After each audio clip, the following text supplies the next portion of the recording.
It is Thursday night in Alabama, which means it's time for the AHSAA Game of the Week presented by Alabama Professional Services. We come to you tonight from Crampton Bowl in Montgomery. There is our matchup. It is 2-2 Opelika getting set to take on 2-1 Carver-Montgomery.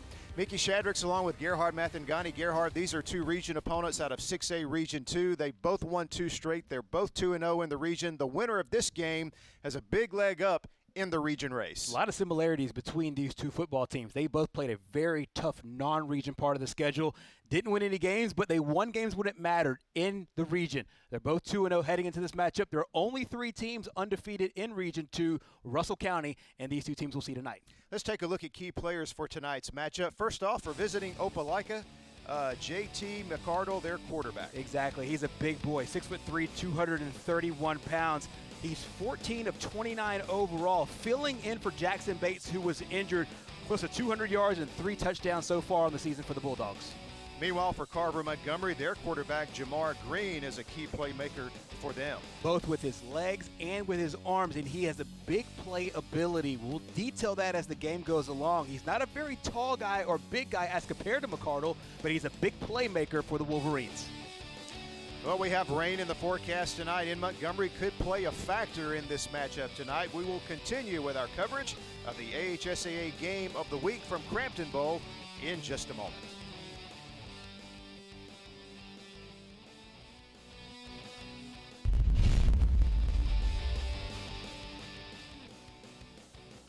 Every bank has their own app, but it's just that, theirs, not yours. At AmFirst, our app was made for you, so it's easy to pay bills, deposit checks, or transfer money to friends and family from anywhere. It's even customizable, which means you can personalize your dashboard, create usage alerts, and redeem points for rewards you'll love. And you can do it all on your own time. So what are you waiting for? Get the app made for you at AmFirst.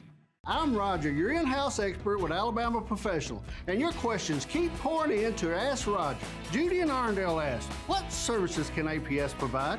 Alabama Professional offers basement waterproofing, foundation repair, humidity and mold control, and encapsulation of nasty crawl spaces. Since 1977, homeowners have entrusted APS to solve basement, foundation, and crawl space problems. Call for a free, no-obligation estimate today and keep those emails and questions coming. What's your favorite high school sports memory? A late-inning rally? A game-winning shot? A photo finish? Maybe it's a pep rally or a pregame ritual. Maybe it's the euphoria of a late-night bus ride home after a hard-fought win. Maybe it's having pizza with teammates after the game. Now, imagine if it never happened at all. School sports need your help.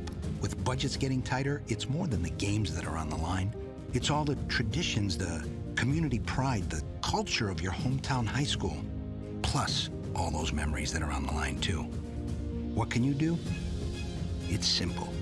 Buy a ticket when you can. Go to a game. Take the whole family. Let's do everything we can to keep those cherished school sports memories alive.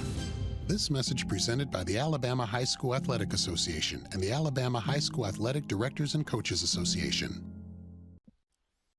Back at Crampton Bowl in Montgomery, getting set for the kickoff between Opelika and Carver-Montgomery. Gerhard, we talked about both quarterbacks a moment ago. We mentioned the weather could be an issue tonight. Rain is in the forecast. Getting off to a good start will be really crucial for both of these teams. Exactly. A couple of weeks ago, we saw this exact same thing. A lot of weather delays on a Friday, especially in the Montgomery area. A lot of teams around the state from north to south, east to west, all got a chance to play in a little bit of the rain.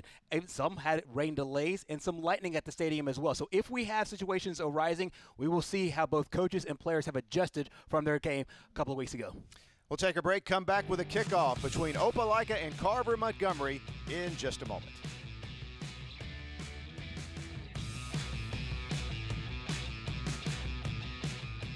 The perfect checking account doesn't exist.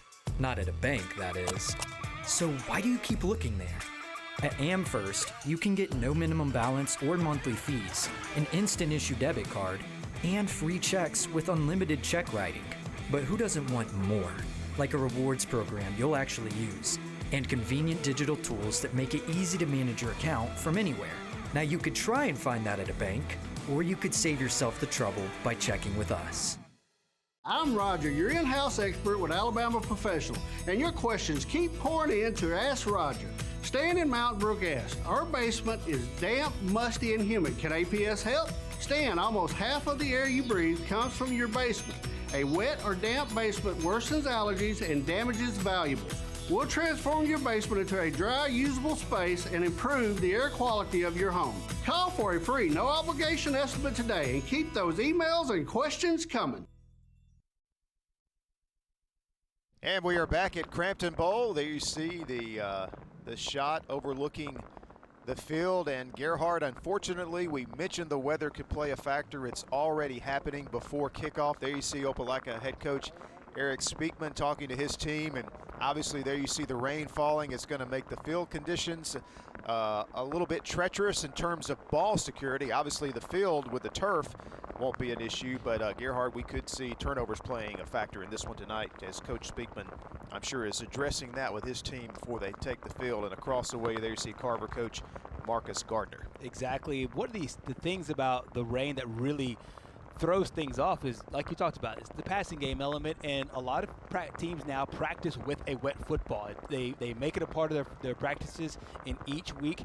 We will see how both teams handle that. Turnovers will be a key number to look at in these kind of games, whenever the situations where there's rain that gets involved. In this situation, it's really heavy rain as well, so it makes even just being able to see really difficult as well. But we understood and we knew that this was coming with Hurricane Nicholas kind of really slowing down to a kind of a crawl. We're getting the back end of that in the rain we're seeing here in the state of Alabama. It's one of those things in hurricane season you have to prepare for in the month of September, and we're doing so again here tonight.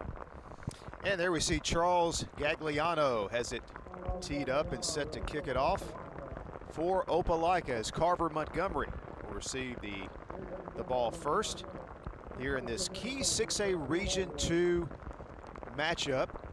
And we also are noticing that the scoreboard was out for just a moment. Now it has come back on. You may see the official down over the ball looking up in that direction. So obviously weather conditions will be a big part of the game story tonight. And we are underway, our AHSAA Game of the Week presented by Alabama Professional Services. And this kickoff taken by an up man and immediately taken down at about the 29-yard line is Desmond Horges for Carver-Montgomery. So here's a look at the Wolverine offense. They come into this game averaging right at 22 points a game. Matter of fact, both offenses very similar coming into this one. Opelika's offense averaging right at 20 points per game. And Gerhard, AC Jamar Green taking the field, and obviously the coaches now will have to call the game based on weather conditions here, especially in the first quarter. That's exactly right, and I would think for the most part teams will stay on the ground, and if they do put the ball in the air, it's nice, safe throws, especially in the short game. Green does, well, he faked and kept it. Great fake, but he didn't get much yardage as the play was defended well by the Opelika defensive front. Yeah, watch number 5, Taylor Love, coming from his linebacker position. Does a great job of just staying at home right there and making the tackle. Love, one of the top playmakers on this football team, already has offers from Missouri, Ole Miss, and East Carolina. It's a heavily recruited fellow, and you can see why right there on the first play. A lot of big-time players on this field tonight in this 6A Region 2 matchup, and Green tries it again himself. Nowhere to go there as he was wrapped up by junior defensive lineman Brenton Williams. And he does the exact same thing, and Williams actually might have played this a little bit even better than Love did the play before.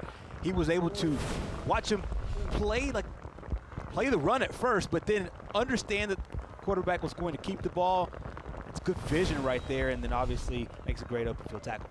Good discipline there by Brenton Williams. So it's a 3rd down and long coming up here, and they try the running game again and nothing doing. And Opelika's defense, Gerhard, they obviously know that it's likely that Carver was going to keep the ball on the ground, and they got in and knocked the football loose that time. one of the things that you just talked about was being able to hang on to the football, how hard that will be. Not only just the running in itself is difficult, but there you see the tackle by Jake Smith forces the fumble. It's Jake Smith, Brenton Williams, and Taylor Love. 3 guys on defense really playing their role, and then Love comes through with the tackle that creates the fumble. And we'll see who jumps on top of that football. Kind of a heads-up play there by the Bulldogs. They were going to get the football back anyways, but now they get it back in prime position. There you see the turnover chain for Mr. Smith, getting the ball back to the Bulldog offense. Swarming defense by Opelika to begin this football game. Handoff here to the running back, Caden Cooper.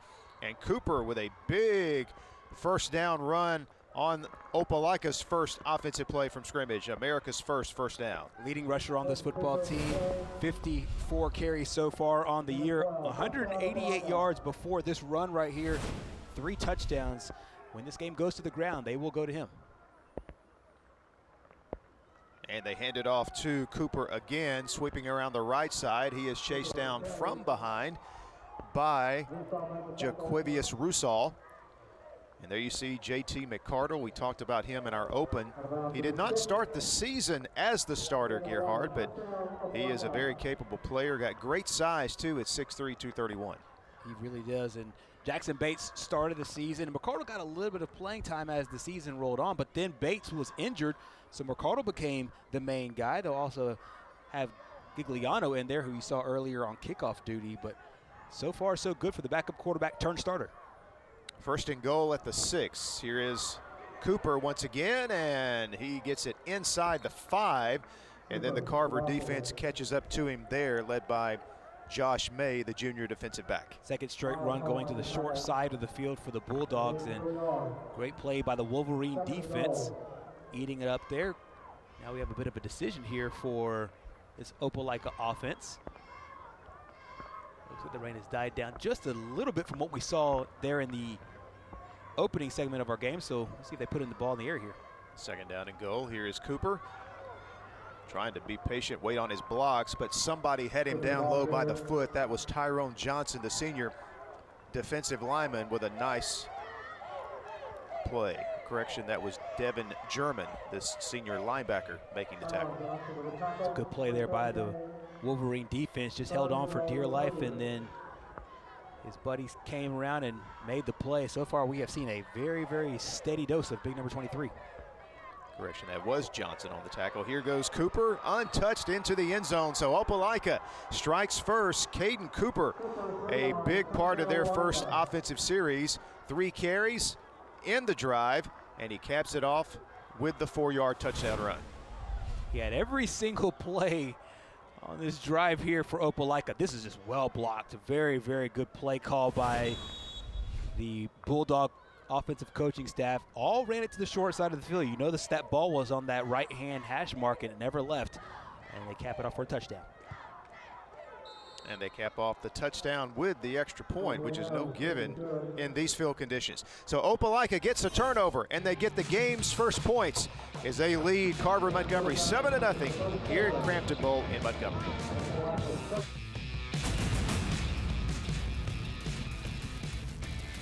Every bank has their own app, but it's just that, theirs, not yours. At AmFirst, our app was made for you. So it's easy to pay bills, deposit checks, or transfer money to friends and family from anywhere. It's even customizable, which means you can personalize your dashboard, create usage alerts, and redeem points for rewards you'll love. And you can do it all on your own time. So what are you waiting for? Get the app made for you at AmFirst. Well, the Opelika defense forcing the turnover. They get great field position, and they take it in for the first score of the game. A Caden Cooper 4-yard touchdown run has given Opelika a 7-0 lead. One of the things you'll hear a lot of coaches talk about, professional football, college football, high school football, is complementary football. They want the offense to help the defense and the special teams to all work together. You saw it right there beautifully for Opelika on that last drive. They got the kick high in the air, not much of a chance of a return because of the rain for Carver-Montgomery, so the defense was set up in a good field position. The defense had two ridiculously great plays reading the football. Then on third down, they create the turnover. They have the short field for the offense, and the offense takes advantage. The special teams helps the defense. The defense helps the offense. Now the offense helps the defense by putting points on the board. By the way, this is the 20th meeting all time between these two teams. And Opelika has dominated the series with Carver-Montgomery with 16 victories in the series, including 4 in a row. And here is the big defensive play. The football knocked loose. Opelika with the recovery. Then we mentioned Caden Cooper. And basically it was all him on that drive. And here he takes it in for the touchdown. Here is the kickoff. And it is fielded on the run by an up man at the 29-yard line for the Wolverines. And sweeping around the right side and going out of bounds is Desmond Horges. And Carver-Montgomery now will get the football back with pretty good field position. I think the Wolverines learned their lesson from the last drive is make sure to keep both hands on the football and give the special teams a chance to get the punt off. That was going to be the situation last time. They ran it with their quarterback a couple of times on that drive, and we know Jamar Green is a really good athlete. We'll see if they mix up how they run the football here on the second drive. Green is a capable passer. He's got some big play, speedy receivers, but the problem tonight, again, is the weather conditions. Green takes the snap and takes off and really gets nowhere. Nice defensive play by Opelika's Nick Covington on the stop. This is good team defense here. They do a good job of reading it. Everybody stays basically where they're supposed to be in their assignments, and they take down a really good athlete.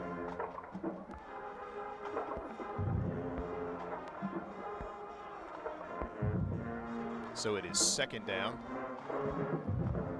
Still about 10 yards to go. They give him a yard of forward progress. We'll call it second down and 9, just short of the 44. Green looked like he might throw, then takes off, and we finally see Green find some green turf in front of him as he picks up the Wolverines' first down of the game. That's probably where they'll find the most success with Green running the football. It's making that defense respect the passing game and then going one-on-one with a bunch of different defenders, and he'll win that matchup just about every time. He reminds me a little bit of what Kyler Murray does in the NFL. He's such a good runner that you have to respect, number one, the arm, because like you said, he can get the ball out, but also number two, his legs. And if you get the right matchups, you're in a perfect situation there on offense.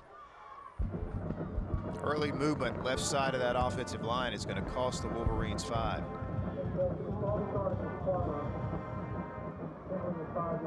So after the good run by Green, it'll be 1st and 15 after the 5-yard penalty. Well, you really can't have that. You have your best play of the entire game, and then that situation pops up. So we'll see how they do here. Green on the handoff. And that is German swarmed under by a host of Bulldog defenders led by that young man, number 5, Taylor Love, the senior linebacker. And we've seen him time and time again come up and make the play. That time, a really good job by the defense reading that play, and then here you see Love just stick his shoulder right in there, and you see how aggressive he is. You can see why college coaches really love his game. And he's a big guy too, 6'1", 215 pounds, and he moves really well. And that's a great play by the senior defender, and great team defense overall to slow down that run before he got there. Green on the snap, and the handoff, and nowhere to go for Demarion Kimbrough. Once again, Opelika, that defensive front came to play tonight. Jamarvian Jenkins, the sophomore linebacker, credited with that stop. And this is just a play where Jenkins just wasn't accounted for in the blocking scheme. Love comes on the back end and helps him with the tackle there, but there is nobody there to block Jenkins, and the sophomore makes a big play. He's a big boy for a sophomore as well. This is 5'11". He's listed at 180. I don't know if I believe that. He's put on some pounds probably since the beginning of the season. He's a big old boy, and he and Taylor Love so far really doing a good job anchoring that linebacker core. Sometimes those numbers get a little fudged on the roster, don't they? Exactly. Either that or you weigh on picture day in the summertime, and then you eat a waffle or two extra before the season begins. You put on a couple more pounds. Either way, that sophomore looks to have a promising future for the Bulldogs. There you see the predicament there for the Wolverines, 3rd and 18. The rain has let up, which is good news. Football still will be a slippery object to hold on to in this game. Green looks, still looking. Now will try to run out of the pocket and just have to slide down at the 47-yard line because Tay Gay, the junior linebacker, was bearing down on him quickly. That's a perfect adjustment by the Opelika defense. You remember the last time that, well, the only time really in this game where Carver was able to get a lot of good positive yards on a big chunk play was when Green was going back to pass and then ends up tucking it, running it, and find some open space. But that time, Opelika does a good job defending the pass, and then as he tucks it and runs it, they come up, fill their gaps. And so you see how that the penalty really hurt them right after that big play, got the false start, put them behind the chains, and they never recovered on the drive. By the way, you're looking at the coach there. That is Jeremy Johnson. Popular guy, a lot of people know, close to the Auburn area. But apparently a lot of the Opelika people will know him as well. I'm sure a lot of them watched him playing with the Auburn Tigers back in the day, and now lending his football talents to the Carver-Montgomery football team. And they just do get the punt out of there, does Jason Baisley, and it takes a Carver roll down to the 5, and it'll be down there. So nice special teams play for the Wolverines as Opelika, after having great field position on their first offensive possession due to the forced fumble, now will start 1st and 10 from just across their own 5-yard line. Great play there by Baisley, and just a phenomenal special teams play. Hopefully it helps out their defense as well and get them off the field quickly.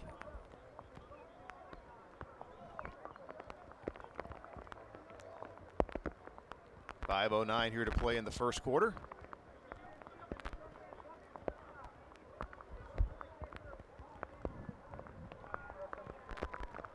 And we had a roughing call, and it has been declined. And we will step aside for a timeout. Return. It is Opelika with a 7-0 lead first quarter here at Crampton Bowl.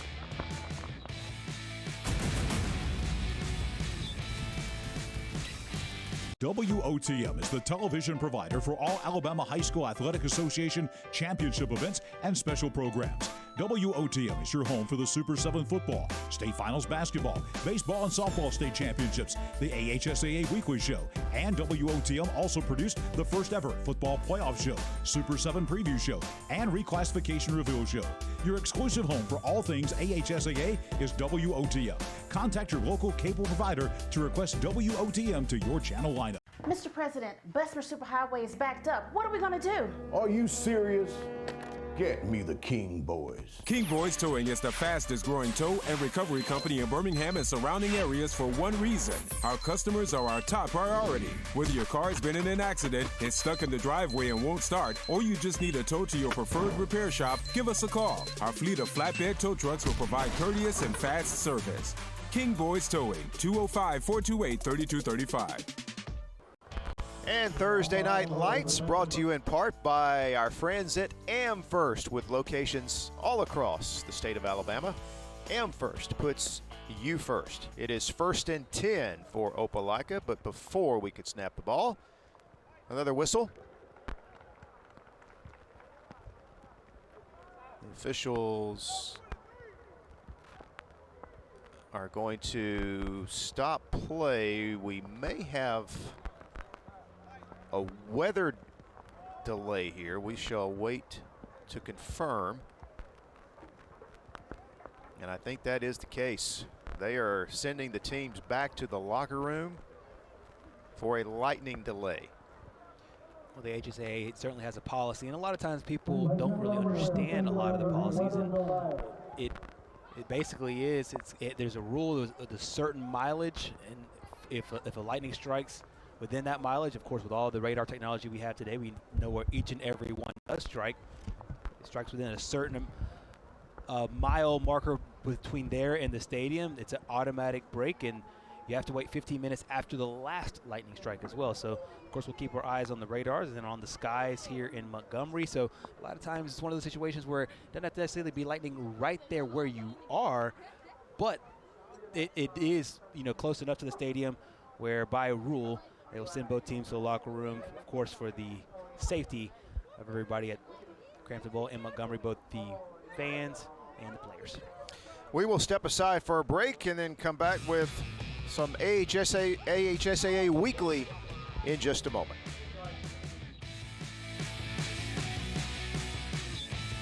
WOTM is the television provider for all Alabama High School Athletic Association championship events and special programs. WOTM is your home for the Super 7 football, state finals basketball, baseball and softball state championships, the AHSAA Weekly Show, and WOTM also produced the first ever football playoff show, Super 7 Preview Show, and Reclassification Reveal Show. Your exclusive home for all things AHSAA is WOTM. Contact your local cable provider to request WOTM to your channel lineup. Mr. President, Bessemer Superhighway is backed up. What are we going to do? Are you serious?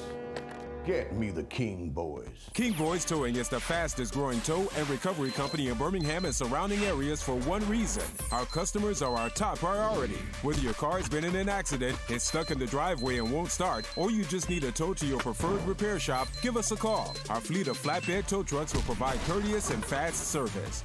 King Boys Towing, 205-428-3235.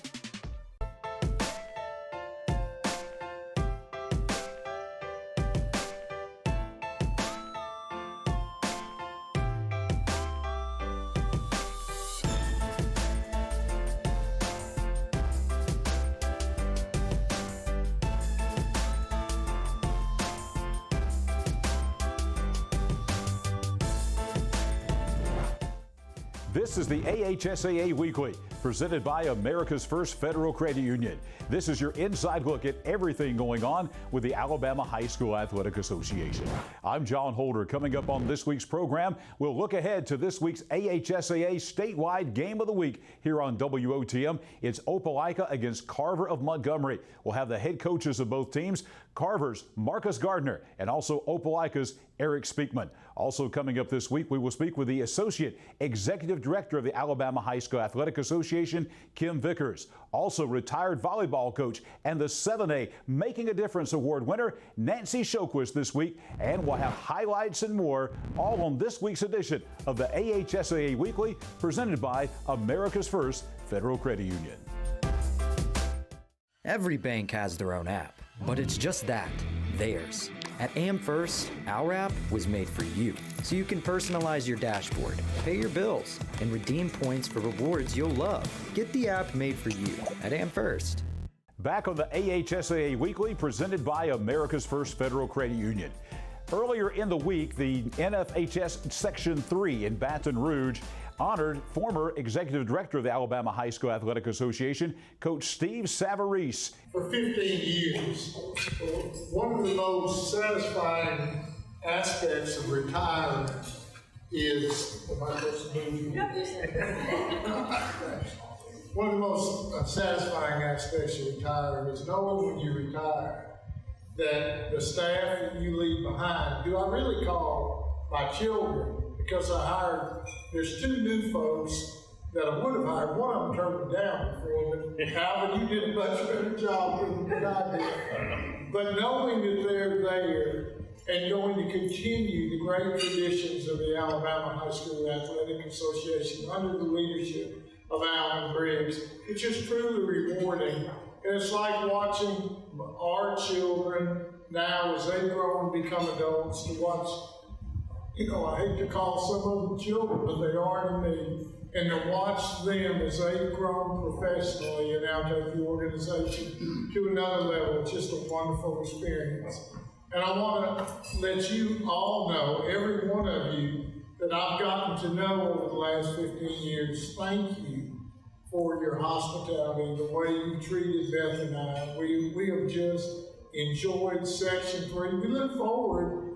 I'm not going to come for 3 days next year in Section 3, but I do look forward to coming to see you in Alabama next year. Our staff will do a great job hosting you.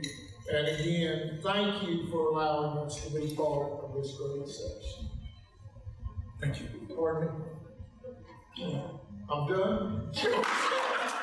A couple of weeks ago, we sat down with the Associate Executive Director of the Alabama High School Athletic Association, Kim Vickers, for a two-part interview.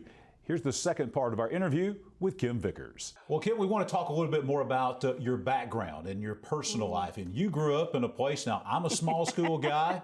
I grew up at Spring Garden in Cherokee County. Wow, yeah. So you grew up at Mellow Valley in Clay County, yes. similar type communities. Yes. But for folks that may not be familiar with Clay County and Mellow Valley, tell folks about growing up there.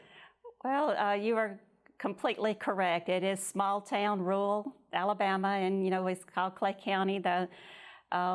About as rural as you can possibly get, but Mellow Valley at the time was a little small 1A school. They are located in the southern part of the county. It has since closed. I think it closed somewhere around the late 1990s, around 2000 or so. It shut down when they combined the schools and then built the new Central of Clay County School. But, I think it was the best of everything. Some people used to say, I can't believe you came from a small school with 26 graduates. And I said, yeah, and I was a salutatorian of those 26 graduates, too. I was pretty proud of that. And looking back now thinking, well, it probably wasn't that big of a deal, but it was to me at the time. But, there's nothing like that small town environment. And, and I've never thought about coming from a small rural community and school like that ever being something that would hinder me in doing anything I wanted to do, because I had great teachers. The school we were community and we were family. You are the first female Associate Executive Athletic Director in AHSAA history. That's 100 years of the AHSAA.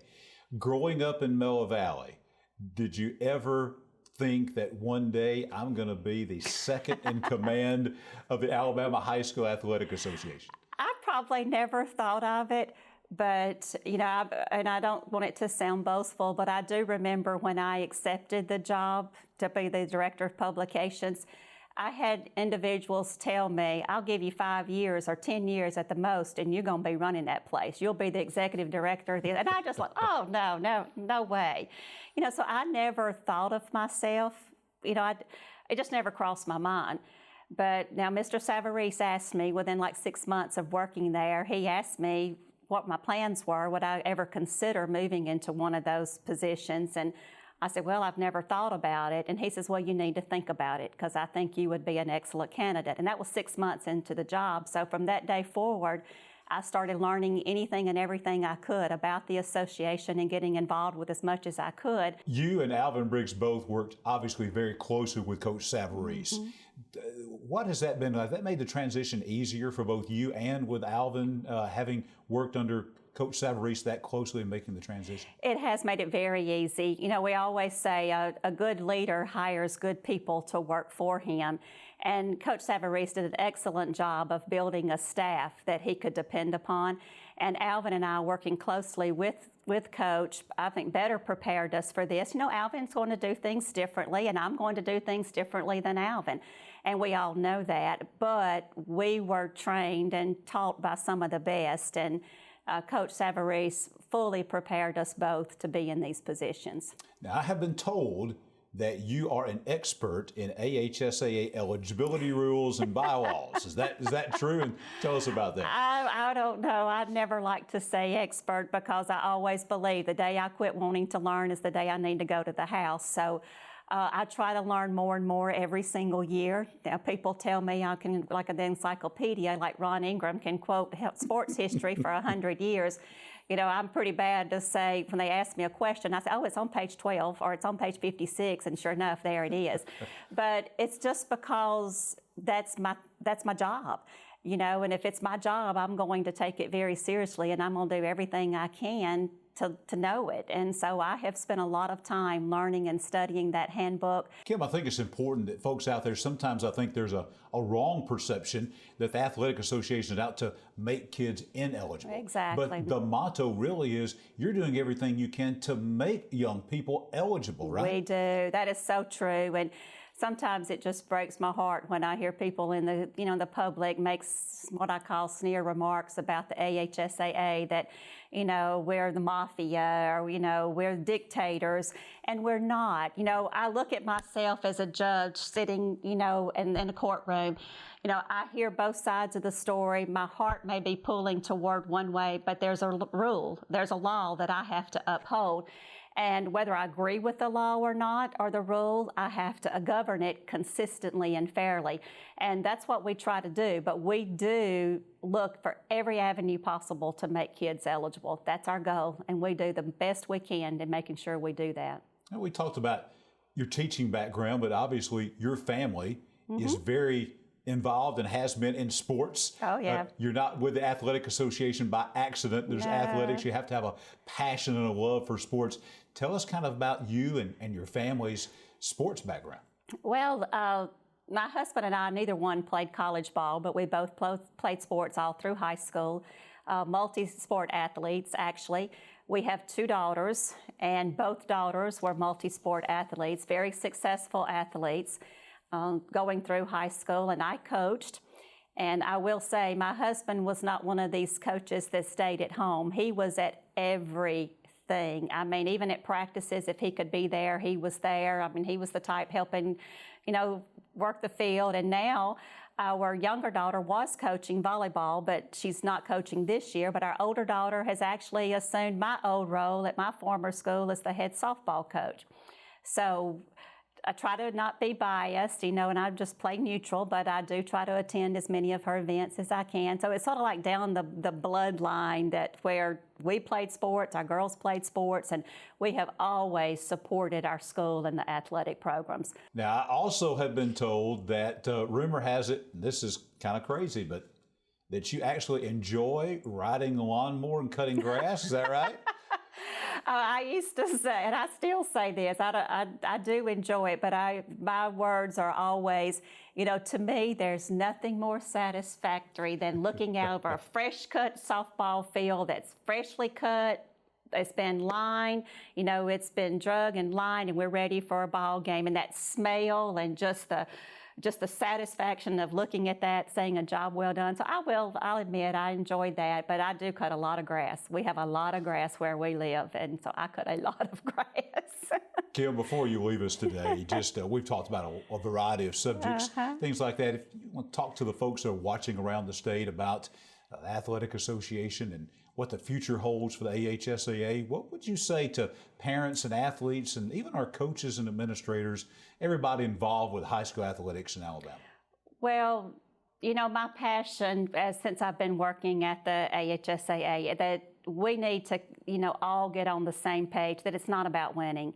High school sports is so much more than winning, and sometimes we lose that focus. It's all about competition and competitiveness between schools and rivalries and so forth. And people they lose touch of what the real purpose of participating in high school athletics is all about. And we're raising young men and women to be future mothers, fathers, leaders. I mean, these kids are going to lead our state, our communities, our country one day, and we need to instill values in them that they can take with them. And cheating just to win a ball game, or lying, or doing something, it's not worth it.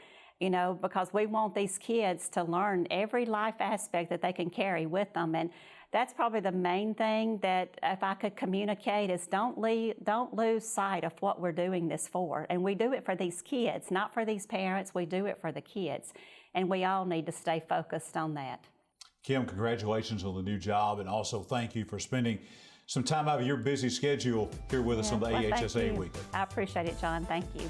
Kim Vickers, the new Associate Executive Director of the Alabama High School Athletic Association. Looking for a perfect checking account? Don't waste your time. No minimum balance, no monthly fees, and a convenient app. Now you could try and find that at a bank, or you could save yourself the trouble by checking with us. The AHSAA Weekly, presented by America's First Federal Credit Union, continues. Time to meet the Class 7A Making a Difference Award winner for 2021, retired volleyball coach Nancy Showquist. I come from a family of teachers. My grandmother, my sister, cousins, just aunts and uncles. And so, you know, I was in high school, loved my sports, loved my athletics, and coaching back then just wasn't that involved. And being an athlete, I wanted more. And so what inspired me to go into coaching is I wanted more. I wanted to try to impact and try to make a difference with kids. I started out at St. Paul, so a challenge was trying to get girls involved in wanting to, you know, be the best. And once they actually I came from a very good program over there. But it was a challenge just getting them to commit to more time spent. Let's get into club. Let's get into doing some things that'll grow you more as an athlete. Buying into, it's not just, we're not going to come in here August and just play August, September, October. We've got to start earlier. We've got to commit to the weight training, to the conditioning. We've got to, you know, commit to doing those things where we're going to become better, because we had big schools to compete with, and I just didn't want to be your average team. I wanted to be better than that. Rewards have been looking at my kids grow, looking at my kids. In fact, I just heard from one of my students a little while ago. She got a full scholarship to Spring Hill College. Just, you know, checking in, saying, hey, Coach, you know, I love you, I miss you. I'm trying to get everything ready for Spring Hill, and those are the rewards. I mean, when you have kids who are going out and being successful, and this child in particular came from a very troubled home and really struggled throughout high school and just with home life and taking care of brothers and things like that. Well, those are the rewards as a coach, I feel like, are the most rewarding. I always wanted my girls to grow up and be the best they could be. I guess I'm kind of prissy. I'm a tomboy, but I'm kind of prissy as well. So I wanted them to always be very ladylike. I wanted them to grow up to be a little prissy, a little bit, you know, we can be feminine, but we can be the best athletes.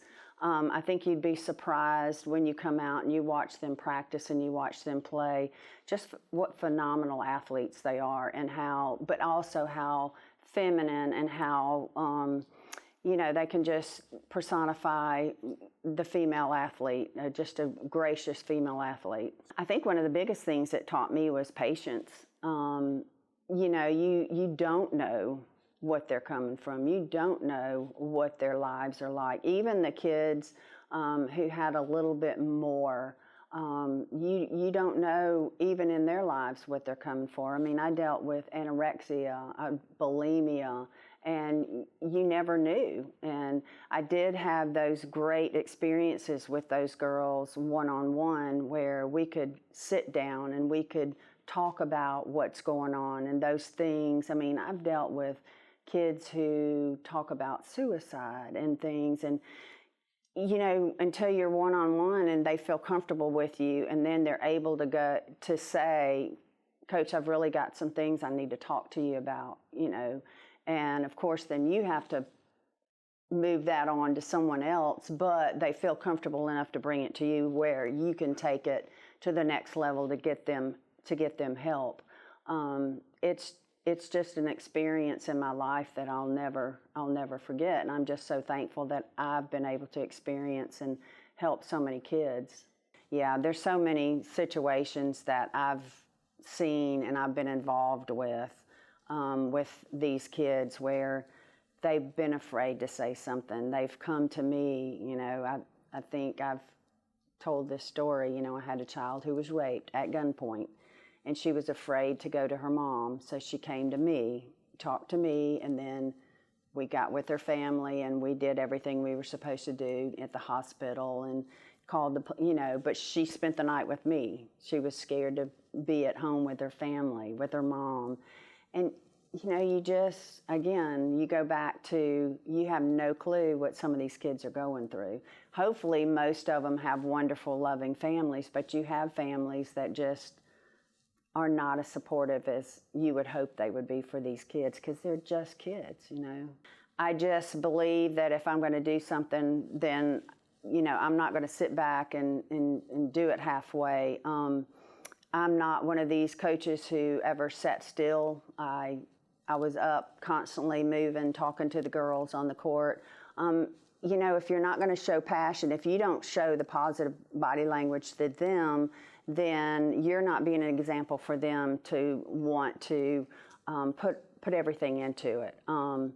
We talk, again, on my team, we talk a lot about body language and being positive, and don't bring negativity into practice or onto the court during matches. Even the kids sitting on the bench, you know, we talk about their body language. We talk about what they say on the bench could influence what's happening on the court. So yeah, passion's a big part of everything. I'm very, very competitive, and that is something that they see every day. In fact, they would still talk about, you know, come on, coach, come out here and do this. Well, I'm not able to because I have too many broken down parts now, but they know how passionate and how competitive I am. And I think the competition is the reason that it's, you know, I've been able to maintain my energy and my just the passion for the sport. It's just such a great sport. I think just with what I said, to see the successes of the kids, to see them grow up and to see them go on and be successful. If it's not a teacher, you know, I've got a lot of teachers out there. I've got a lot of coaches out there, and that's a lot of fun. Doctors and lawyers and moms and, you know, just family people. But they're successful, and I think that's the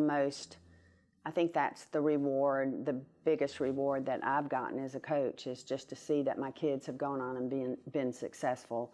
And hopefully what they had and what they grew up with in our sport helped get them to that point.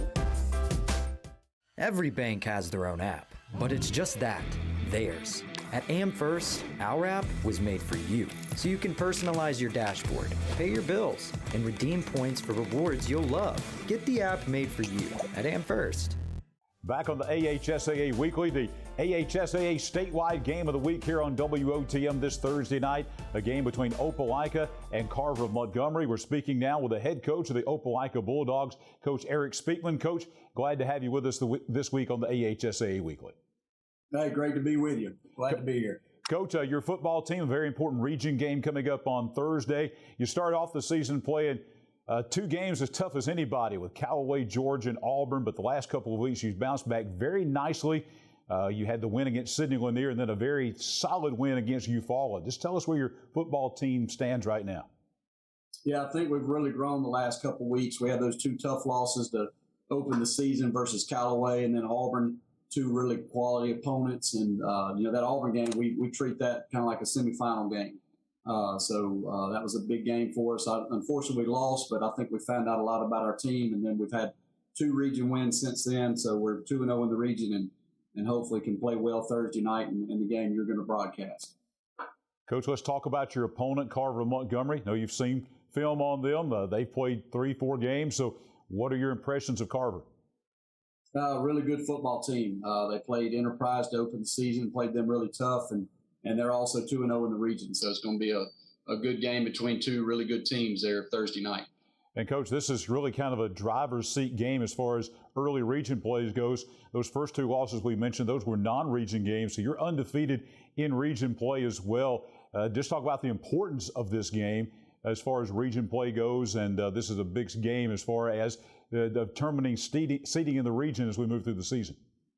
Yeah, you're correct. You know, both teams sitting at 2-0 right now, so whoever can come out of this game with the win would be 3-0 and kind of be in the driver's seat going forward through the rest of the region. You know, we've played Eufaula, who's really good, and Lanier, who I think has a good chance to make the playoffs this year. So fortunately, we got the win against them. And, you know, each week you're just looking to go 1-0 on that Friday night or obviously Thursday night this week. So be 1-0 at the end of each region game. Coach, Opelika is always impressive, always well coached, always a great football team, very well prepared, one of the tradition-rich schools and football programs in the state, and we're looking forward to seeing you here on the AHSAA Game of the Week on WOTM on Thursday night. All right, guys. Thank y'all. Eric Speakman is the head coach of the Opelika Bulldogs, getting ready for that big showdown coming up in Class 6A Region 2 with the Carver Wolverines coming up on Thursday night right here on WOTM. We are joined now on the AHSAA Weekly by the head coach of the GW Carver Wolverines in Montgomery, Coach Marcus Gardner, getting ready for that AHSAA statewide Game of the Week here on WOTM with his football team taking on the Opelika Bulldogs on Thursday night. Coach, welcome in. Glad to have you with us on this week's show. Glad to be here. Glad to be here.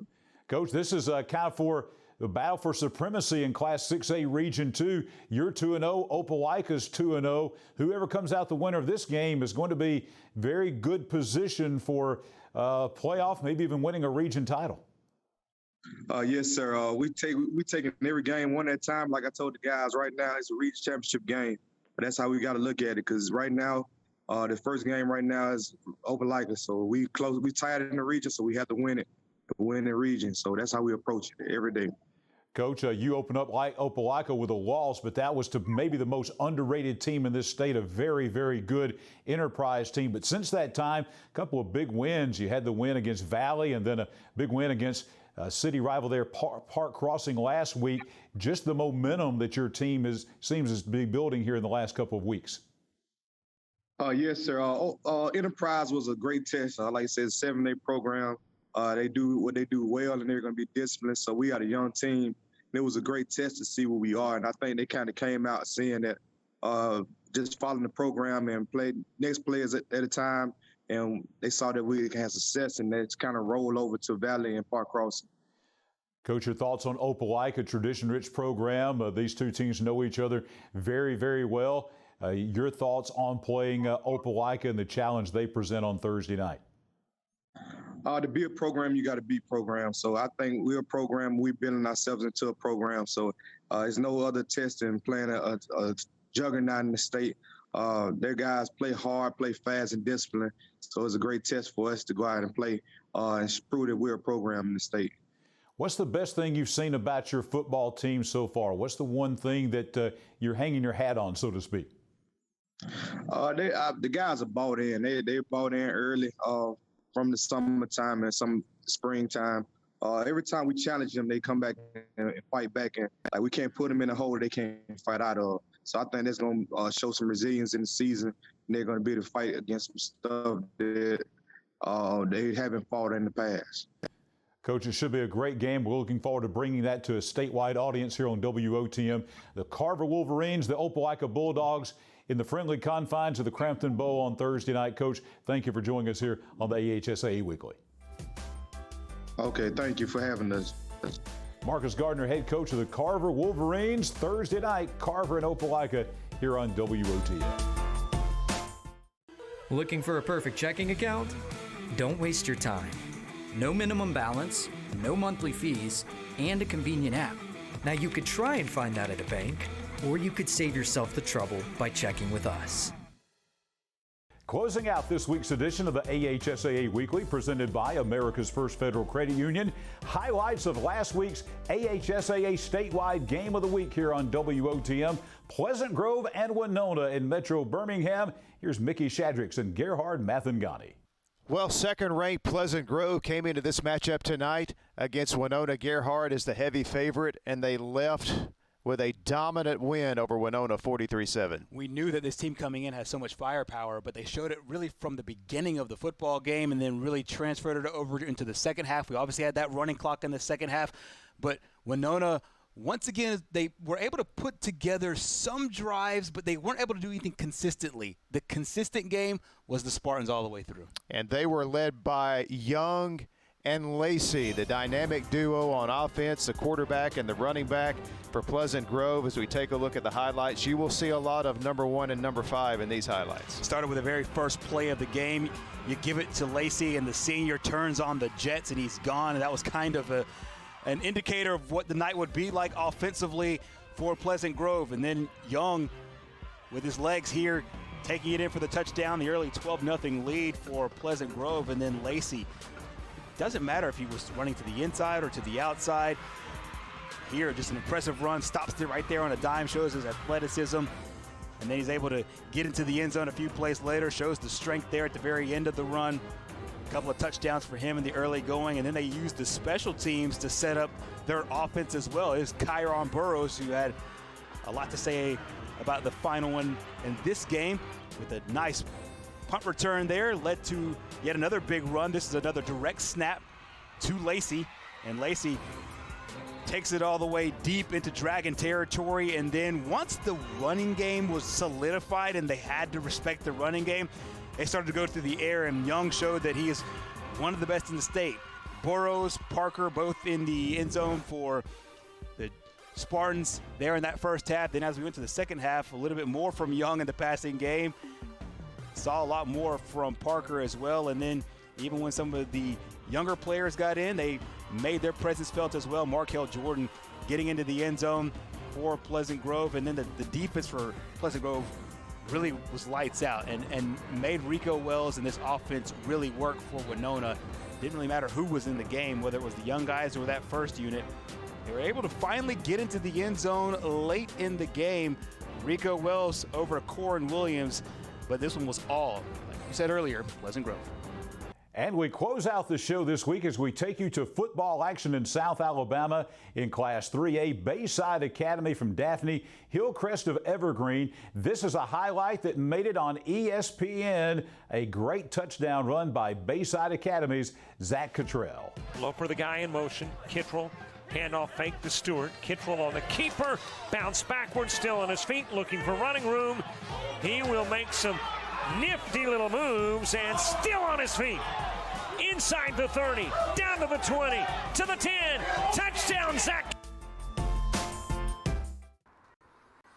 And hello again, everyone. Mickey Shadricks along with Gerhard Mathangani. If you tuned in expecting to see high school football from Crampton Bowl tonight, you may have just noticed the AHSAA weekly program concluding, because we have been in a weather delay for the last several minutes here from Montgomery, as we had a lightning strike at about the 5-minute mark of the first quarter, with Opelika leading Carver-Montgomery 7-0. Both teams headed into the locker room, Gerhard, as per the AHSAA rules.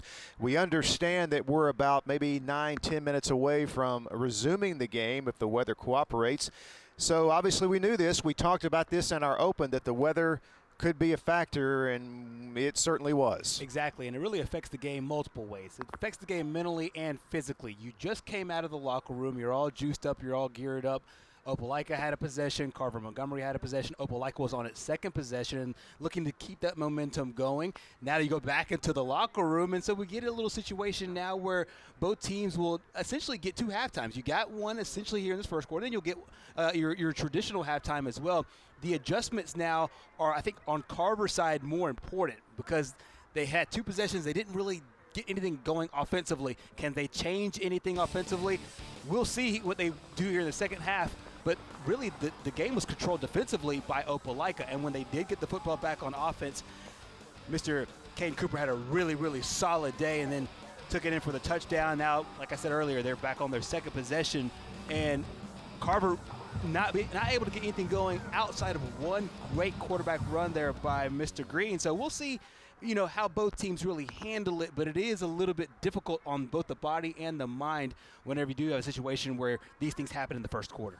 Opelika defense forcing an early turnover. They cash it in with a touchdown. They lead 7-0. And we will take a break and join Ask Roger now here on Thursday Night Lights.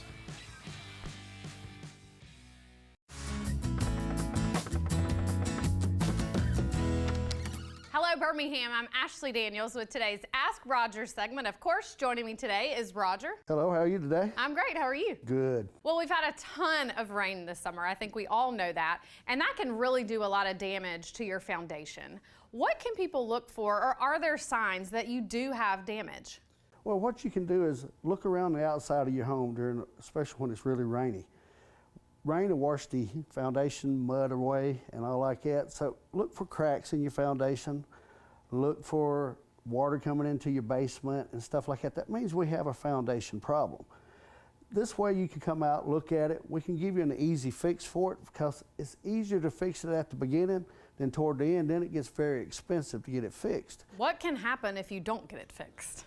You can have a house slide off of a mountain and stuff like that, and sometimes it can get up in the $60,000 and $70,000 to get it fixed.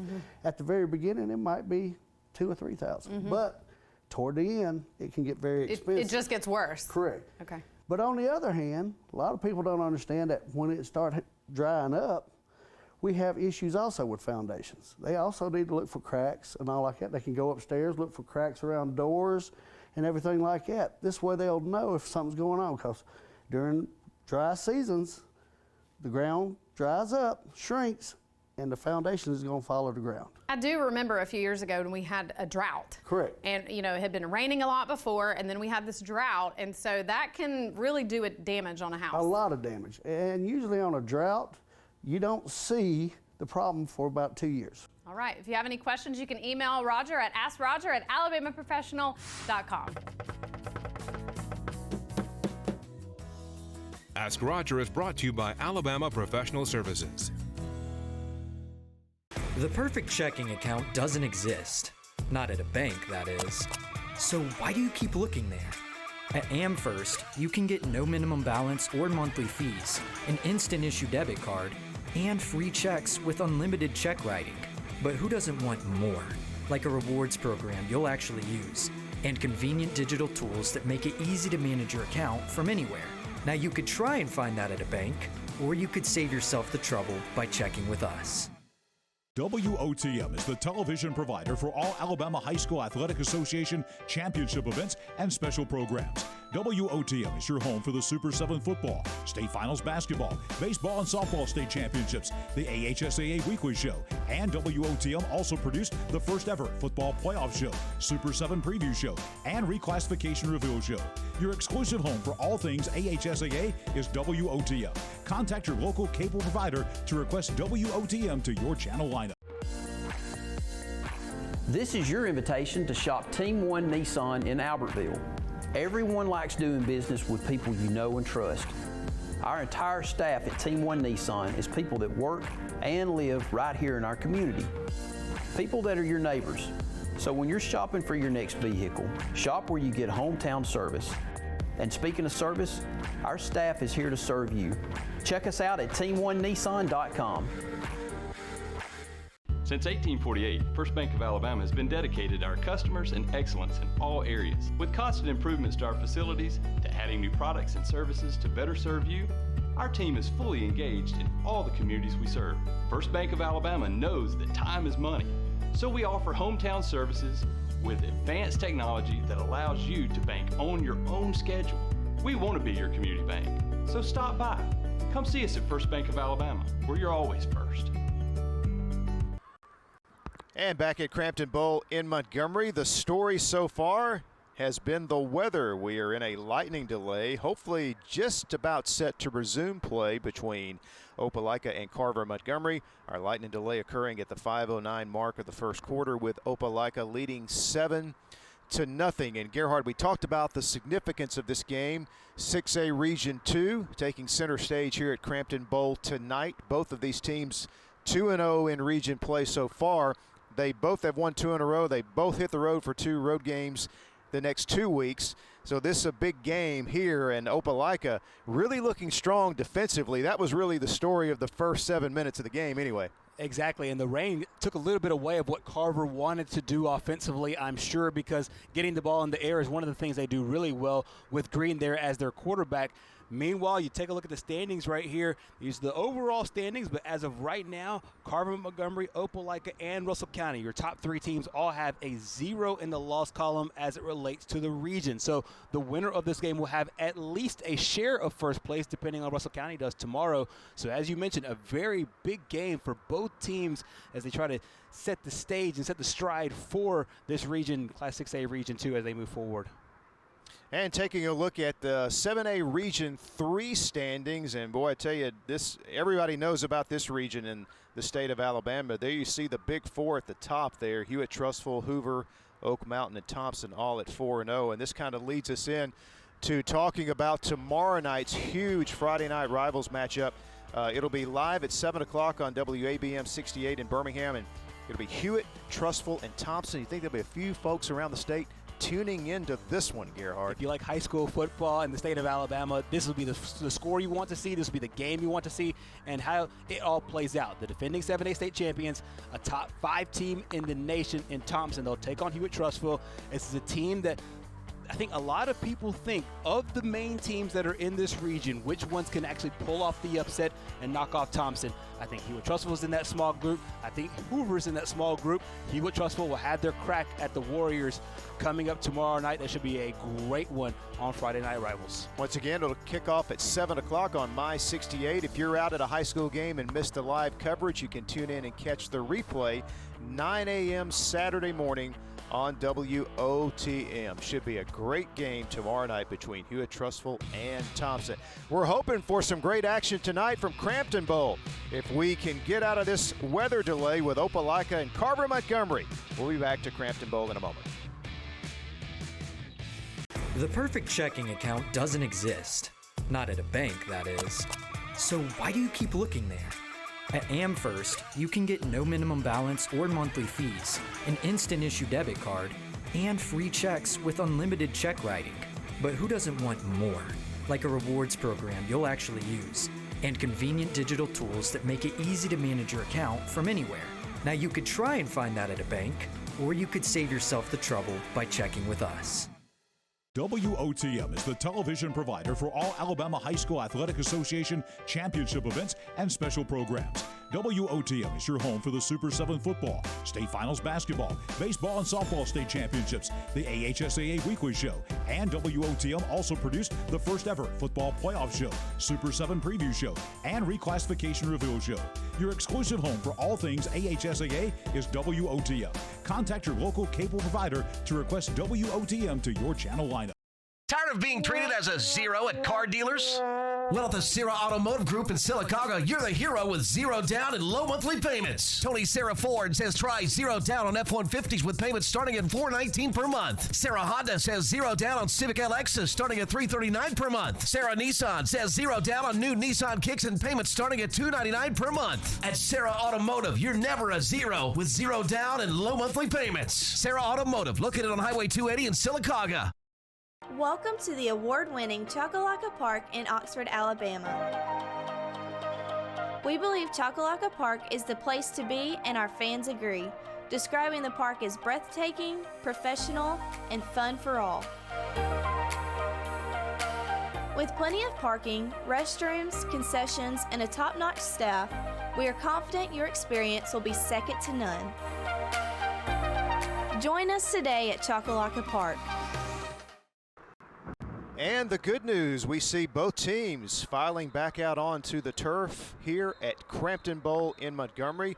That means we are on schedule to resume play here with about 5 minutes left in our first quarter. Of course, the teams will come out, Gerhard, and they'll spend a few moments loosening up and getting ready to resume the game. And that is a big thing. The coaches will watch that carefully as the players have been sitting now in a cramped locker room with their uniforms fully dressed for about a half hour. And a lot of coaches really I think they like the fact that they have a break because they can talk about some of the things they have in the first half. I think it's just a little too long for most coaches because, as you said, you get stiff, you get tight. And so this part right here is extra important, being able to get back out and really loosen up. Because it's a rain delay, obviously you're very limited on what you can do as far as being able to get out. These are both big 6A football teams and big rosters, and so not a lot of time to fully relax, take all your gear off, but at the same time it's a lot of time in order to let really a lot of things settle in as far as your muscles go and whatnot. So it's a balancing act, I think, for the coaches and for the players. Obviously, these are young guys, 16, 17, 18 years old. They can handle it. It's just being able to get themselves back out there to help them play at their best.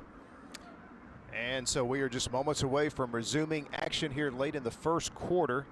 Again, the teams will warm up briefly, and then we will resume play and hope that the weather cooperates. Of course, dealing with a lot of rain and storms throughout the southeast with the hurricane making landfall recently. So that is, we knew that would be possibly an issue in the game. We had really heavy rain right as we got set for the coin toss tonight. And the rain has let up now, as you can see. And even during the entire lightning delay, most folks sat in the stands because the rain had pretty much, the rain that hit us right at the beginning of the game pretty much moved away from the stadium. It was kind of one of those really strong pop-up shops, and we knew that the state of Alabama, the state of Mississippi, Louisiana, Texas will get this after Hurricane Nicholas made landfall, but then it just really grinded to a halt. I'm not even going to pretend to be a meteorologist. However, we do know during hurricane season, the state of Alabama does get a lot of the back end, a lot of the rain and the storms that do come with it. So this is typical for the month of September. I think both teams have handled it in the past and handling it today really well. Coach Gardner in his first season for the Wolverines. It's a good look at him as he kind of helps lead his team through once again another one of these, the second one this season so far overall, and a lot of teams around the state got that a couple of weeks ago. As we mentioned earlier, the game that I was in the East Alabama area was the exact same situation, and so there is there's a lot to kind of balance here, and I think the coaches, the officials, and the players are all trying to do the best job they can in order to be able to put their best foot forward as they do move forward. However, for Opelika, you do know this will make for a long night. They drove all the way from Opelika to Montgomery, and they'll have that trip all the way back as well. So we'll see how both teams handle it, and hopefully, by the way that the radar looked, it looks like this storm is moving just straight north. So it looks like we'll be clean for the rest of the night as long as it continues to push in that direction. Oh, I'd like to take this opportunity to thank the folks at King Towing and Recovery, April and Marcus, King Boys Towing and Recovery. Appreciate their help each and every week on the Thursday night AHSAA game of the week. Couldn't do what we do production-wise from the stadium every Thursday night without the help of King Boys Towing and Recovery. Good look atop the Crampton Bowl. Both teams finishing up their warm-ups since coming back from the locker room and the lightning delay that hit us at the 5:09 mark of the first quarter. So it'll be interesting to see what happens here coming out of this lengthy delay as both teams are ready to resume action in this key Class 6A Region 2 matchup tonight. Really interesting. I think that the biggest thing right now is for Carver's defense to get off to a good start. They have Opelika pinned back deep in their own territory thanks to a great punt right before the rain delay. So Opelika's deep in their own territory. Can Carver get themselves off the field quickly? For Opelika, I think it's really imperative if they could put together a nice long drive or hit them with a big play to go up 2 scores. This is a really pivotal, it's number one, it's a pivotal game, but I think it's a pivotal point in the game as well because both teams had to endure this lightning delay. And so I think whoever comes out, we talk about this a lot at halftimes, and you hear this time and time again, especially in basketball and in football. The first 5 minutes after halftime are very important. Well, I think the first 5 minutes after this lightning delay is very important as well, seeing as to where we are sitting in this football game. Can Opelika go down and really make a statement with a long drive or a big play and a touchdown? Can Carver really make a statement with good defense, maybe even a turnover, get on the short field, and tie this football game up? I think it's a really imperative point in time here for both teams. Well, it's pretty clear that at the beginning of the game with the heavy rain we had, Opelika really handled things well. They came out, put a lot of pressure on the Carver-Montgomery offense, forced the turnover, got into the end zone for the game's first points. Whoever handles this the best here in the first few minutes after the delay, and Coach Eric Speakman, of course, hopes that his team is ready to continue with the momentum that they had picked up in the first quarter. But as you mentioned, Gerhard, Opelika is going to start this series from right about their 5-yard line. That is where we left off with the lightning delay, and we are now just about set to resume. A good look there at Opelika quarterback J.T. McCardle. It's funny, we talked about Coach Speakman earlier. He and I were emailing each other about just different things in the game that we would like to highlight, and one of the very last emails he sent was, hopefully we don't get any rain like we did last time we were on the game of the week. And sorry, Coach, I think you and I both jinxed it a little bit, but he said it obviously knowing the situation. Most coaches obviously look at the Weather Channel just about every day. Coach Saban does of Alabama, helping to prepare practices. I know a lot of coaches do as well to help prepare their teams for the upcoming game as it relates to the rain. So Coach Speakman, I'm pretty sure, was prepared, and I know Coach Gardner was too, of Carver-Montgomery. Well, the issue now is the clock here at Crampton Bowl, and we had an issue with it right before we kicked off, and apparently that issue has resurfaced. Having all kind of issues getting going here. I believe it's a situation where they're determining if they just need to keep the clock on the field. As of right now, the scoreboard is just now resetting, so I think we're going to be in good shape as they move forward. There you saw our head official talking to Coach Gardner and being able to get on the same page.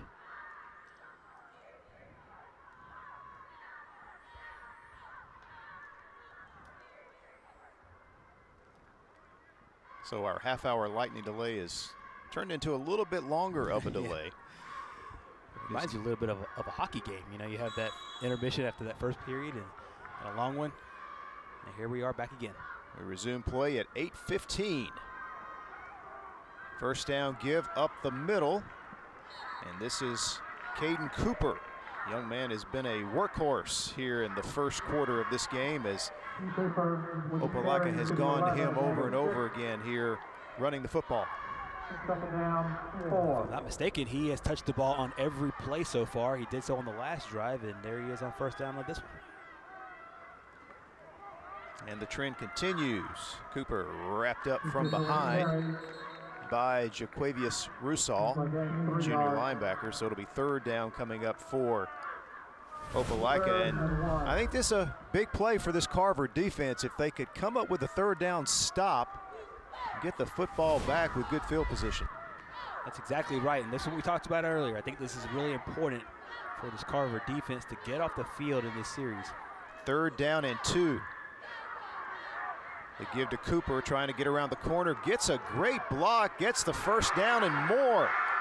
He is all the way up near midfield before he is finally taken off his feet by Josh May, the junior defensive back. But that is a huge first down for Opelika. However, there is a flag on the play. We'll have to check and see what the call is. And luckily I was able to see this in real time. It looked like it was a holding on that right side of the offensive line for Opelika. The way everybody is running back, it looks like that will be the case. And it looked pretty egregious from where we were standing. And obviously, you always try to look at the second level and watch that left side of your screen there, and you'll see it right there, a hold right there on number 1 and breaking them all the way down. And every single time the referee sees that, whether it's the line judge or back judge, that was pretty obvious. Well, I said he got a great block. He is too good of a block. That's what I was seeing. I just didn't see the hold.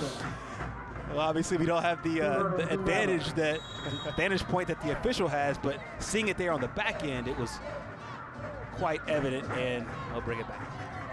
Negates a huge play. Would have been a first down out near midfield. Instead, it's 3rd and 7. Football's on the ground, and fortunately for Opelika, Calvin Hughley was able to jump on it to avoid near disaster for the Bulldogs on that play. And that's another thing. I'm not sure if that's a wet ball situation or if he just took his eyes off of it, but almost had another turnover here, this time by Opelika. But good heads-up play there by the Bulldogs, just being able to get themselves in a 4th down situation to punt this one away. And the punt, a low-line drive kick that hits at the 40 and takes a nice Opelika roll across midfield. And the Bulldogs will down it right around the 45-yard line. So Carver-Montgomery will get the football back with good field position. I'd like to remind you that Big Time Entertainment, the new family entertainment facility, is now open in Oxford, Alabama, right off exit 185 off of I-20. Over 70,000 square feet of indoor and outdoor entertainment, including one of the coolest indoor go-kart tracks you will find anywhere in the United States. Big Time Entertainment. Exit 185 off I-20 in Oxford. And we are in a big-time football game here tonight out of Class 6A. Region 2, a couple of teams 2-0 in the region battling it out here. Opelika with a 7-0 lead. Now here's Carver-Montgomery on offense, and they keep it on the ground. Nice run up the middle against the Opelika defense. Pickup of about 4 yards that time.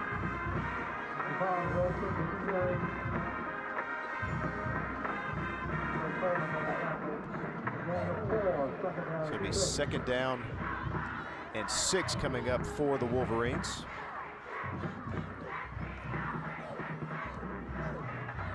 Jamar Green, the quarterback, attempts his first pass of the night, and he just overshoots his receiver at the 35-yard line, and he had him open, Sidney Franklin. And we've got the injured player there. That is Green, the quarterback. It certainly is, and you see the hit that he took on the back end of that. Going for Franklin. Franklin had a huge game against Sidney Lanier. 4 catches, 119 yards, and 3 touchdowns. All but one of his catches was a score. One of them was a big 78-yarder, but the obviously more concerning part of the attack from Carver is the health of their starting quarterback, Jamar Green. And it looks like taking a look at either shoulder, maybe the rib area. He took a huge shot there right after the throw, being looked at by the training staff and his head coach. Possibly the wind got knocked out of him, and hopefully that would actually be a good thing because he would recover quickly. And there you see Jeremy Johnson looking on, former Carver quarterback and Auburn University quarterback. Let's see, there's the lick there. Big hit from Taylor Love.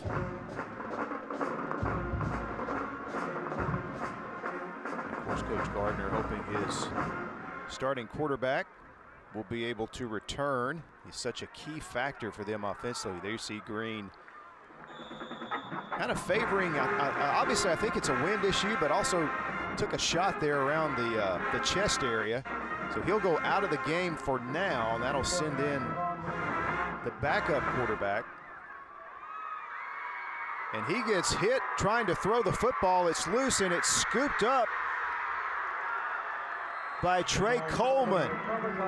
Opelika forces another turnover. That is now 2 here in this first quarter.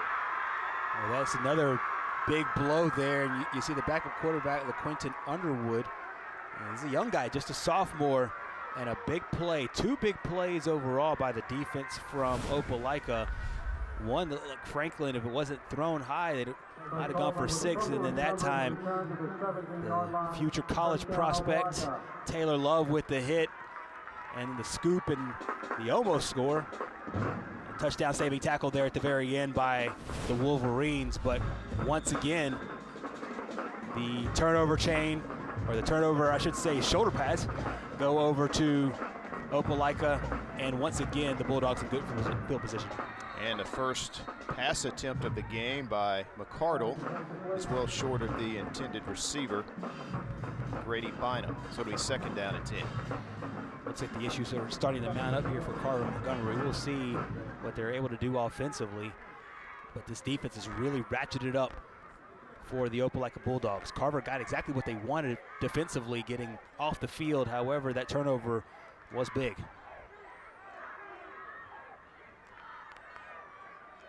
And here's the give to Cooper. Runs into a sea of Green that time. Very short gain. Good job by the middle of that defensive front there for Carver-Montgomery. Gonna set up a 3rd down and still about 10 yards to go. Good job so far here by the Carver defense playing the run. Of course, he has been a big part of the running game so far is Cooper. A big down here for Opelika. 3rd down and 8 for the Bulldogs. Ricardo lobs it toward the end zone, and it is incomplete. It was intended for Sean Jones. Outstanding coverage, though, that time by Keandre Griffin. He was in outstanding position. Obvious passing down being 3rd and 8, and a great job there, as you said, by the secondary. And he was the #1 target there on that play, and a little jockeying for position there between receiver and defensive back. I like the no call there.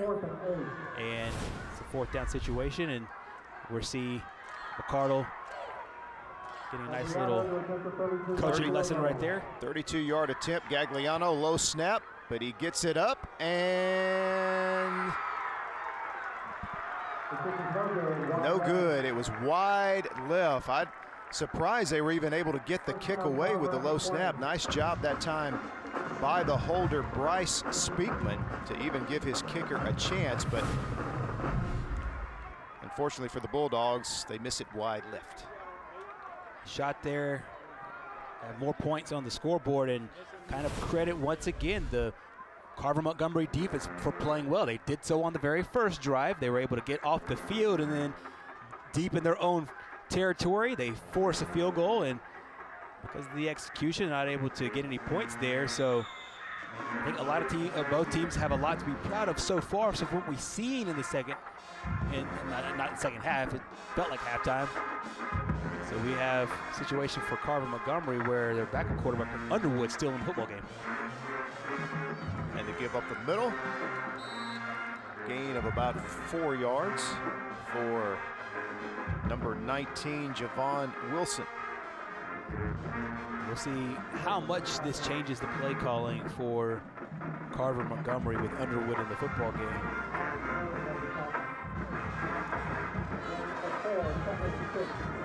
Second down and 6 as we approach 1 minute to play in what has been a long first quarter with the lightning delay, scoreboard delays, and go under a minute to play here. Second down and 6 for the Wolverines from the 24. Quentin Underwood, the sophomore, in the game for Jamar Green.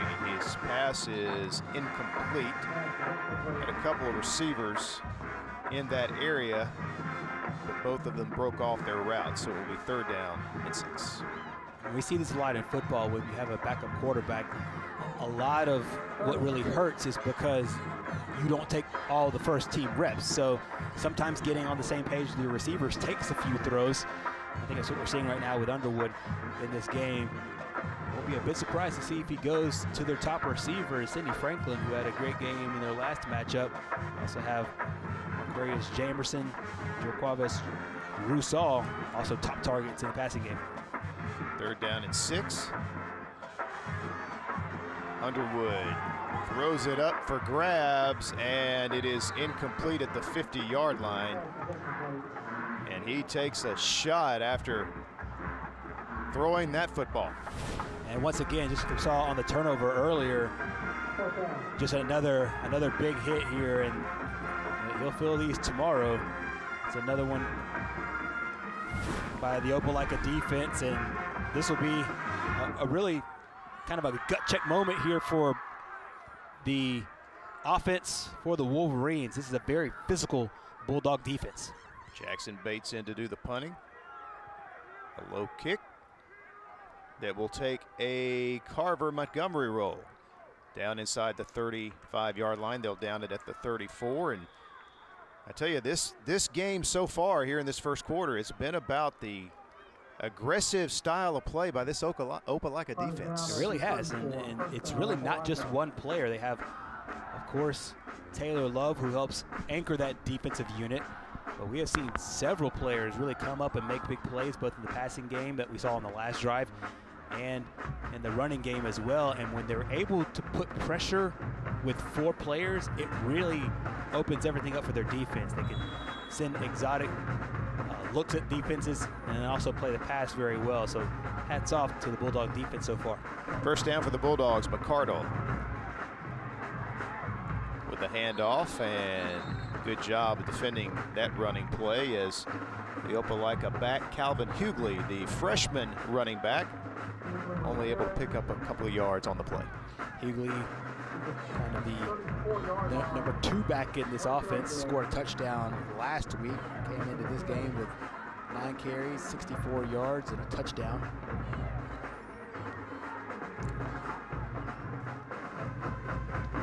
Spotted back at the original line of scrimmage, so still second down at 10.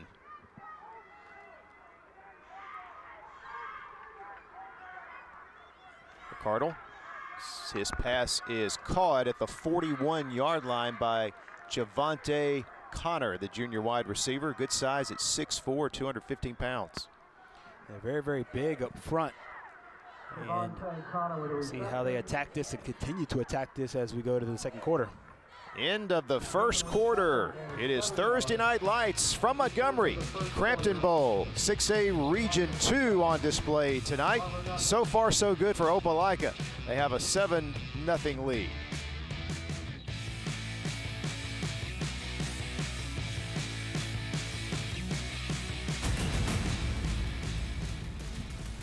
Every bank has their own app, but it's just that, theirs, not yours. At AmFirst, our app was made for you. So it's easy to pay bills, deposit checks, or transfer money to friends and family from anywhere. It's even customizable, which means you can personalize your dashboard, create usage alerts, and redeem points for rewards you'll love. And you can do it all on your own time. So what are you waiting for? Get the app made for you at AmFirst. WOTM is the television provider for all Alabama High School Athletic Association championship events and special programs. WOTM is your home for the Super 7 football, state finals basketball, baseball and softball state championships, the AHSAA weekly show, and WOTM also produced the first ever football playoff show, Super 7 preview show, and reclassification reveal show. Your exclusive home for all things AHSAA is WOTM. Contact your local cable provider to request WOTM to your channel lineup.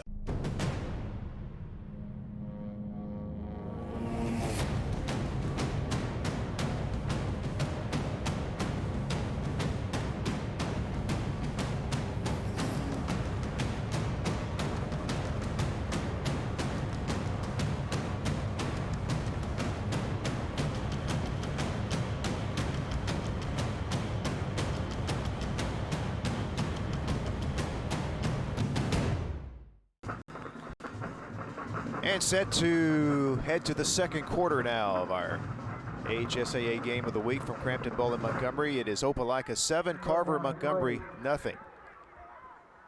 And the big story for the Wolverines is Jamar Green, their starting quarterback, going out with the injury, hoping that young man can return to the game. Here goes Sean Jones around the corner.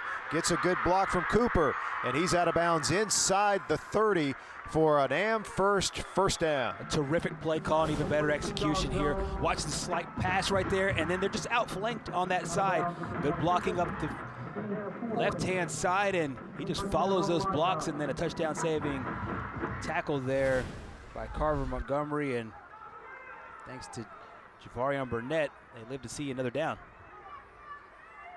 First down at the 26 of Carver-Montgomery.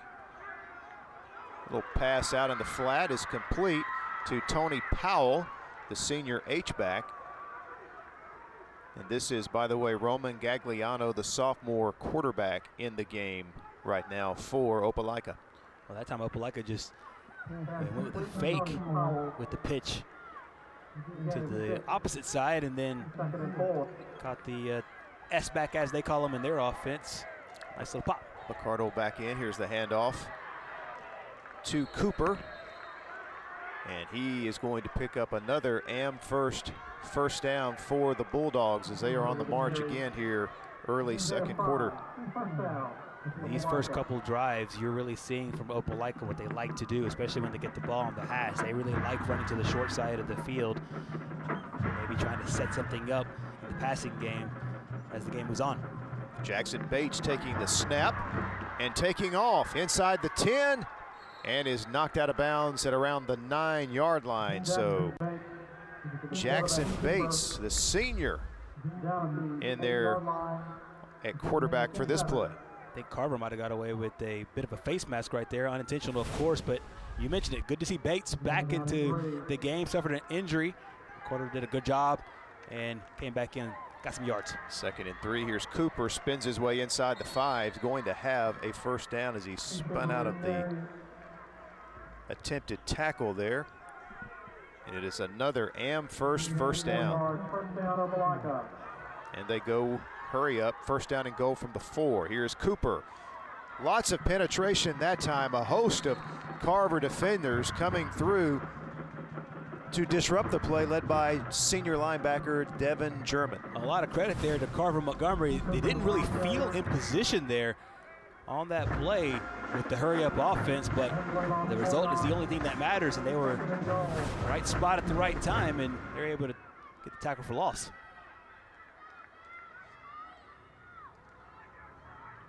So second down and goal from the 4, or from the 7,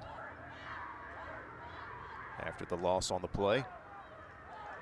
Here's Cooper, big hole on the left side. He dives near the goal line, but I think he's going to be marked just short. He's at about the half-yard line. That'll set up a third down and goal. There's a big block here. Take a look at the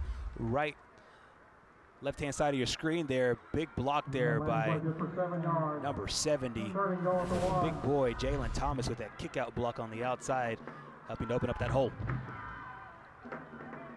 Let's see if Cooper gets the call on third and goal. He does, and it's all about the push, and the push comes from the defensive line of Carver-Montgomery that time. So it's going to be 4th and goal from just inside the 1-yard line. Great job there by that Carver-Montgomery defense to really step up, push that line of scrimmage back a yard, and stuff the running back. And there you see the frustration on the Bulldog sideline, as now we'll go for it here on 4th down. And they won't get there. They handed the ball off, that time to Ryan Malia. And how about that job by the Carver defense? A goal line stand to start the second quarter.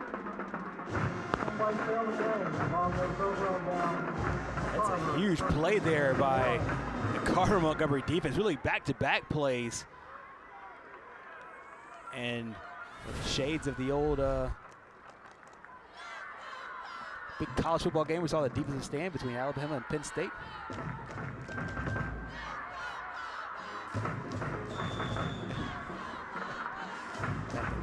'78 and '79, and obviously a little bit of some symmetry there in the college football world as Auburn makes its first trip to Happy Valley tomorrow. Carver-Montgomery with the ball back. The only problem is they're backed up inside their own 5-yard line, but they get a little breathing room here. A nice run that time by Javon Wilson. Had a shot, Opelika had a shot at him here for a safety, but Wilson with a nice job of fighting through a couple of would-be tacklers. A great penetration there by Antoine Frazier and company, and they had exactly what they wanted as far as the look goes, but Wilson able to get out of there and use his athletic ability to create a little bit of breathing room here for the Wolverines, I should say. Second down and 4. Nice play defensively that time. Crashing in from his defensive end spot there was Jake Smith, the junior, stopping the play for no gain. We have seen this so many times. This is just discipline. This is great discipline. This is well coached. When you are unblocked there at your defensive line spot, or if you are the linebacker up on the line of scrimmage, if you are not blocked, you crash down as hard as you possibly can, and you go after it. Keep yourself in position just in case they come back with a reverse. Good job there. And a great look here for the Wolverine offense as starting quarterback Jamar Green back at the game. And he dives up to about the 9-yard line. Will be short of first down yardage. But it is good to see Green come back in the game. Still doesn't look 100% from the shot he took from the Opelika defense. Yeah, that time saw a bit of an opening there, tried to run it, but you saw him come up just a little slowly. So we will continue to track him as we monitor his status. There you see him coming off the field right here on 4th down. Punting situation now for the Wolverines. They'll punt from their own end zone. Low snap. And Baisley gets it out of there, and again, it does take a Carver-Montgomery roll. We've seen a number of good rolls, as both punters are using those low line drive punts. This will still be good field position, however, for the Bulldogs, as they will take over just across their side of the 50-yard line with a 7-0 lead. 7:06 to play here in the second quarter. Take this opportunity to welcome our Spectrum viewers watching us on channel 80 and HD channel 701. The AHSAA Game of the Week presented by Alabama Professional Services. Before the snap, a whistle.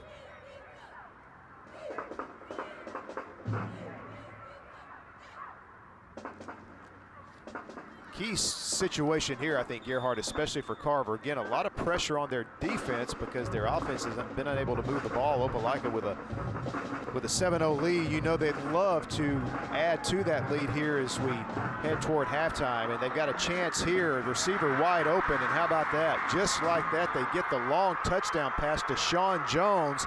It was thrown by backup quarterback Roman Gagliano.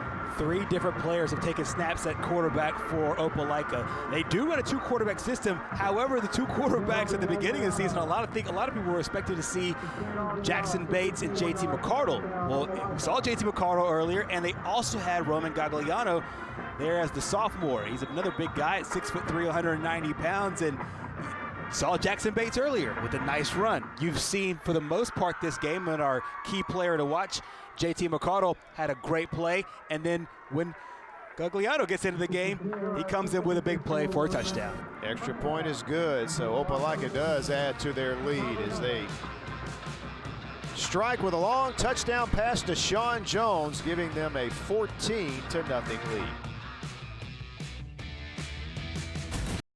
Have you seen foam lift concrete? Watch it raise the sidewalk. The poly-level system raises building floors, levels driveways, raises steps. Amazing, isn't it? APS Foundation. And a lot of smiles and high fives on the Opelika sideline. There you see Roman Gagliano, the sophomore quarterback, throwing a strike to receiver Sean Jones. And that gives the Bulldogs a 14-0 lead. And I tell you, the Carver-Montgomery offense has got to find something to at least pick up a few first downs to keep their defense, give their defense a little bit of a break here. That's exactly right, and the thing about the defense so far, they're playing a very good football game. And outside of that, really, that first possession where Opelika found some success running the football, they had done really well. And the coaches, I think, understood that Carver was going to play the run well, dialed up a perfect play call with the flea flicker. And it was Cooper back to Gagliano, who then hit Jones for that touchdown. So a big play was needed by the Opelika Bulldogs, and they got it. Wilson, fortunately, able to fall on the football at the 14-yard line, and that could have been another disastrous turnover as we take a look at the Opelika touchdown. Just another great play right there. Obviously having to respect the run with the game that Cooper's had so far, and then a perfect pass right on the money and in stride. Jones does the rest and finishes it off. Jones came into this game as one of the key playmakers in the passing game for this football team.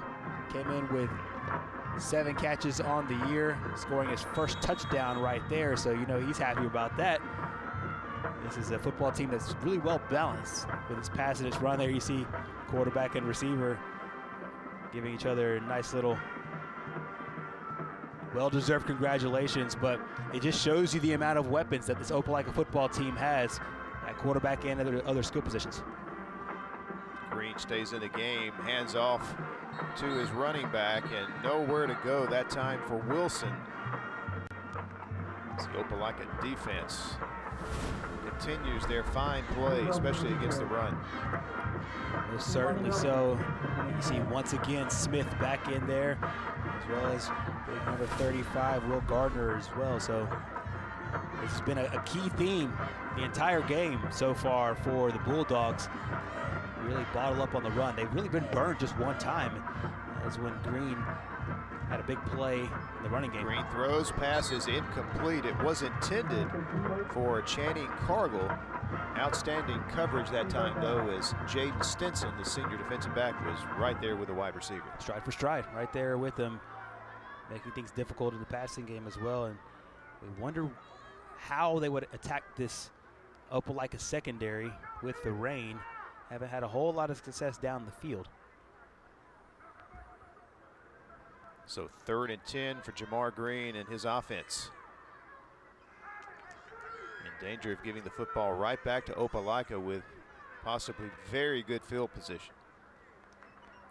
Green looks to throw and will be sacked back at the 6-yard line.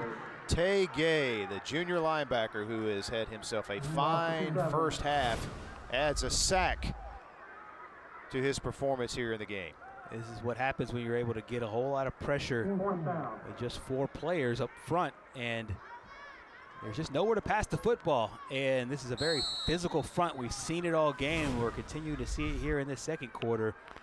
And once again, force another 4th and long situation. They'll give the ball right back to a very dynamic offense. Green and the Carver-Montgomery offense head to the sideline after another failed possession. We'll take a break, return to Crampton Bowl. It's a new day here at Team 1 Chevrolet of Gadsden. Hi, I'm Kevin Riggin, General Manager, and I would like to personally invite you in to see the Team 1 difference. We offer one of the best inventories in North Alabama, and we will always promise the best deal. Visit our service department where we have highly trained technicians and the latest equipment. Team 1 Chevrolet of Gadsden, home of the best people, the best service, period. Welcome to the award-winning Chocolaca Park in Oxford, Alabama. We believe Chocolaca Park is the place to be, and our fans agree, describing the park as breathtaking, professional, and fun for all. With plenty of parking, restrooms, concessions, and a top-notch staff, we are confident your experience will be second to none.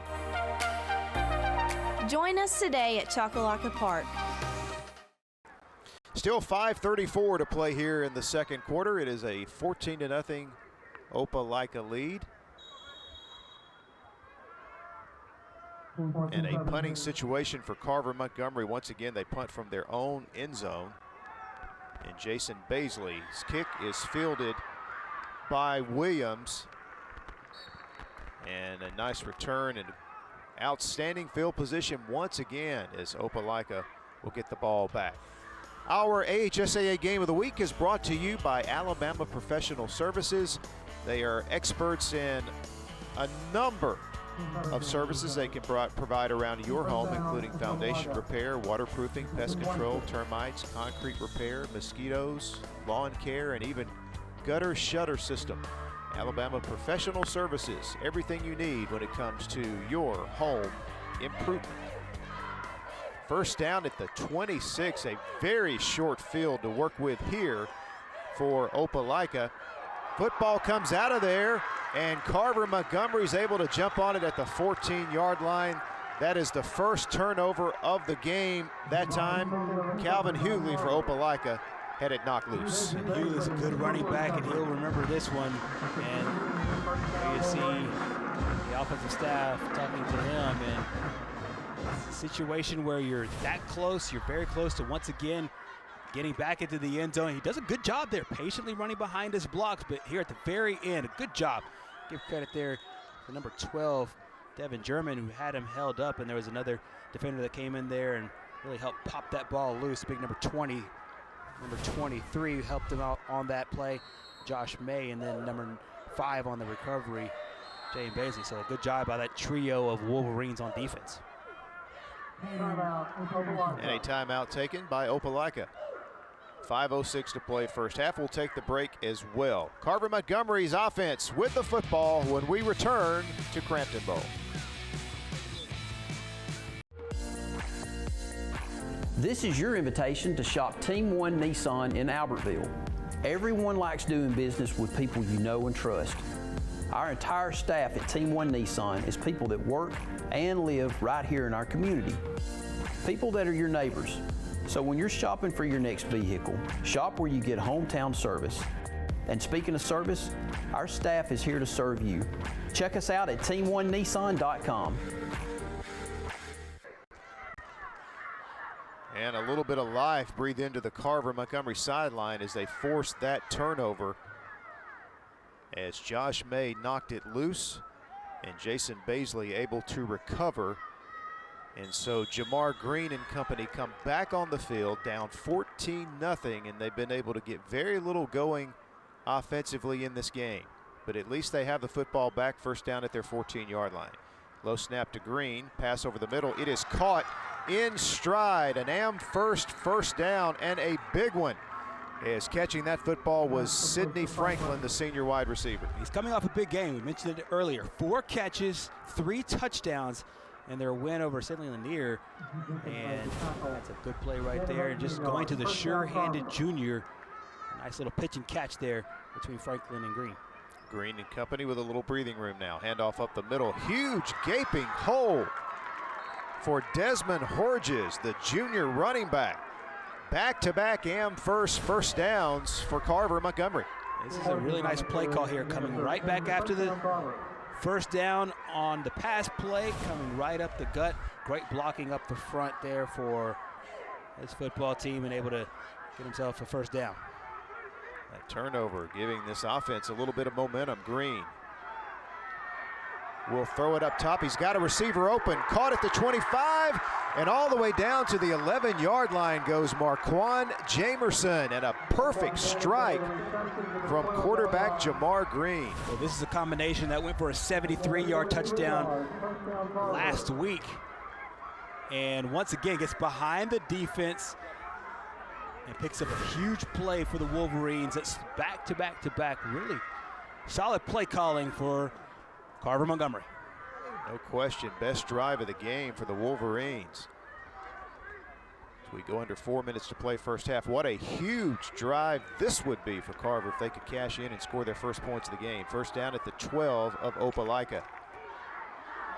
And the shift by the Opelika defense caused movement by the left tackle for Carver-Montgomery, as Jatavid Robinson came out of his stance. It's going to cost the Wolverines 5 yards.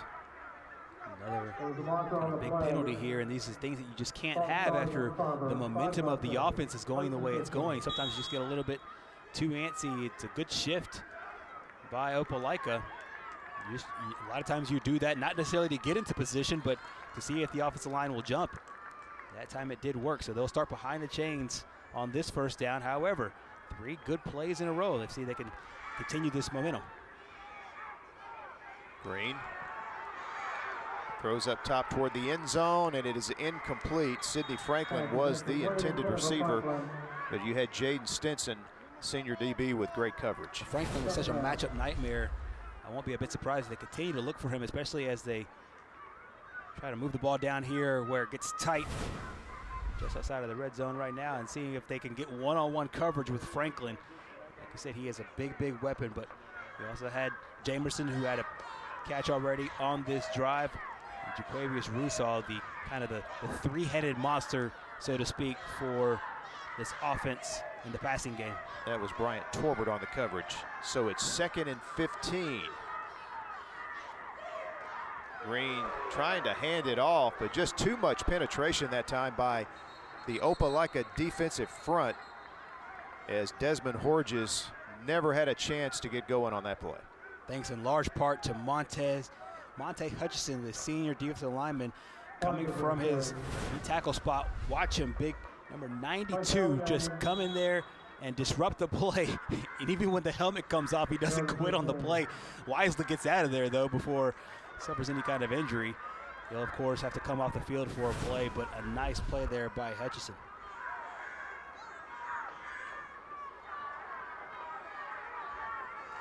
So 3rd down and long now for Carver. Low snap, Green able to pick it up, now running for his life, and will just throw it down toward the goal line. The pass is incomplete.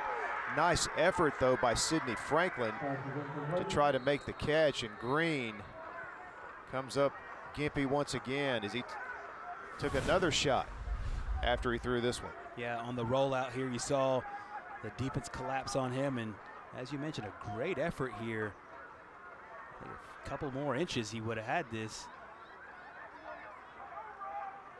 The secondary bailed out right there. That's a good play there by the receiver, but of course, as we move on in this football game, the health of Green will be the main concern for this offense. Got an Opelika player down as well. There you see the young man getting up and able to walk off the field. It has been a physical first half, and that is Bryant Torbert, the senior defensive back.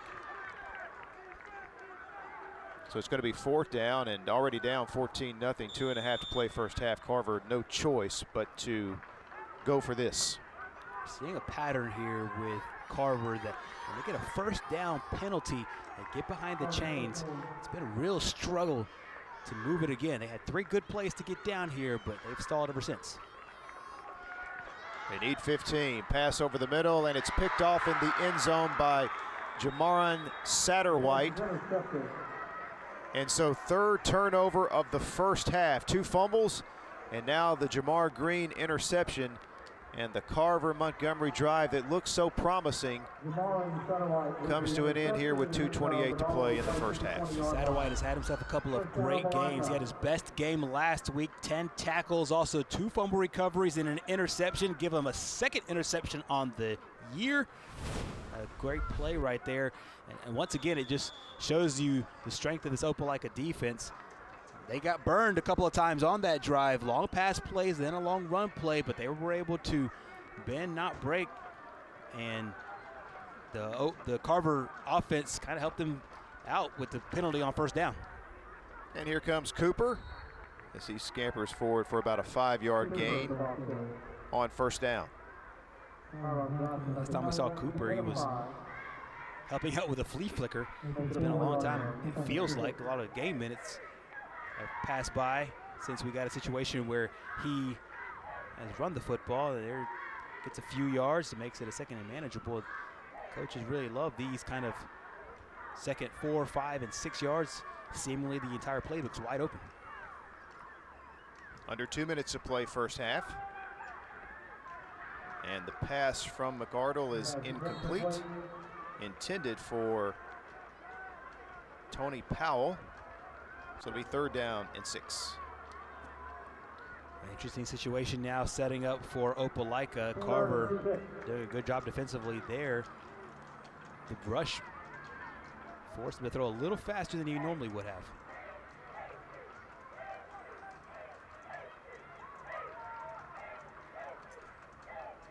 See how the Bulldogs play this on 3rd down and 6. McArdle looks to throw it again.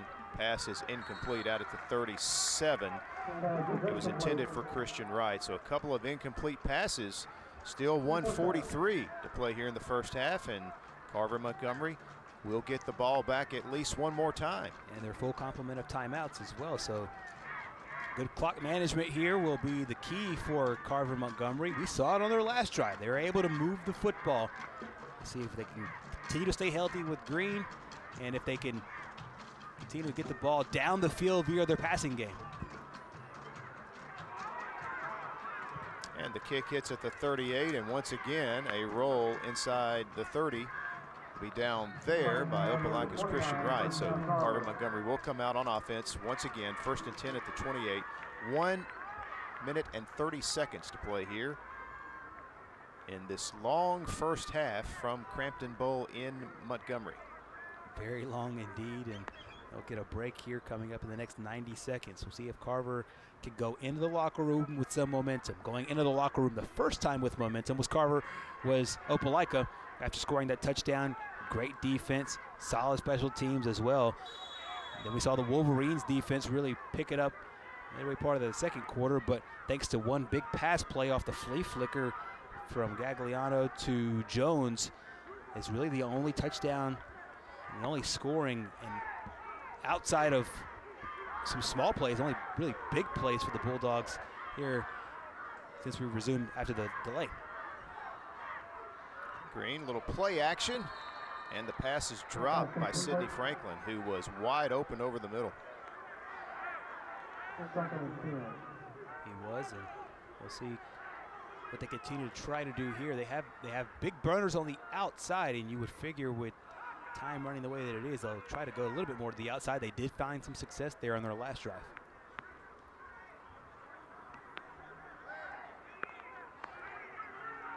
So 2nd down and 10. Green looks to throw once again, and his pass is complete. Franklin was wide open. Still on his feet inside the 30, inside the 25-yard line before he is taken out of bounds there. But what a big play out of the passing game here late in the first half. This is why he's so dangerous. Wondering if they get the ball outside and go outside of the numbers. That's exactly what they do right here. Once again, under a lot of pressure by that Bulldog defense, but a very talented receiver in Franklin helps him, number one, move the chains with an first down, but also get some more life into this Wolverines offense. So for the second time here in the first half, Carver-Montgomery has penetrated the Opelika, inside the Opelika 20-yard line. They could not score the last time they were down here. They've got another opportunity. First down at the 17.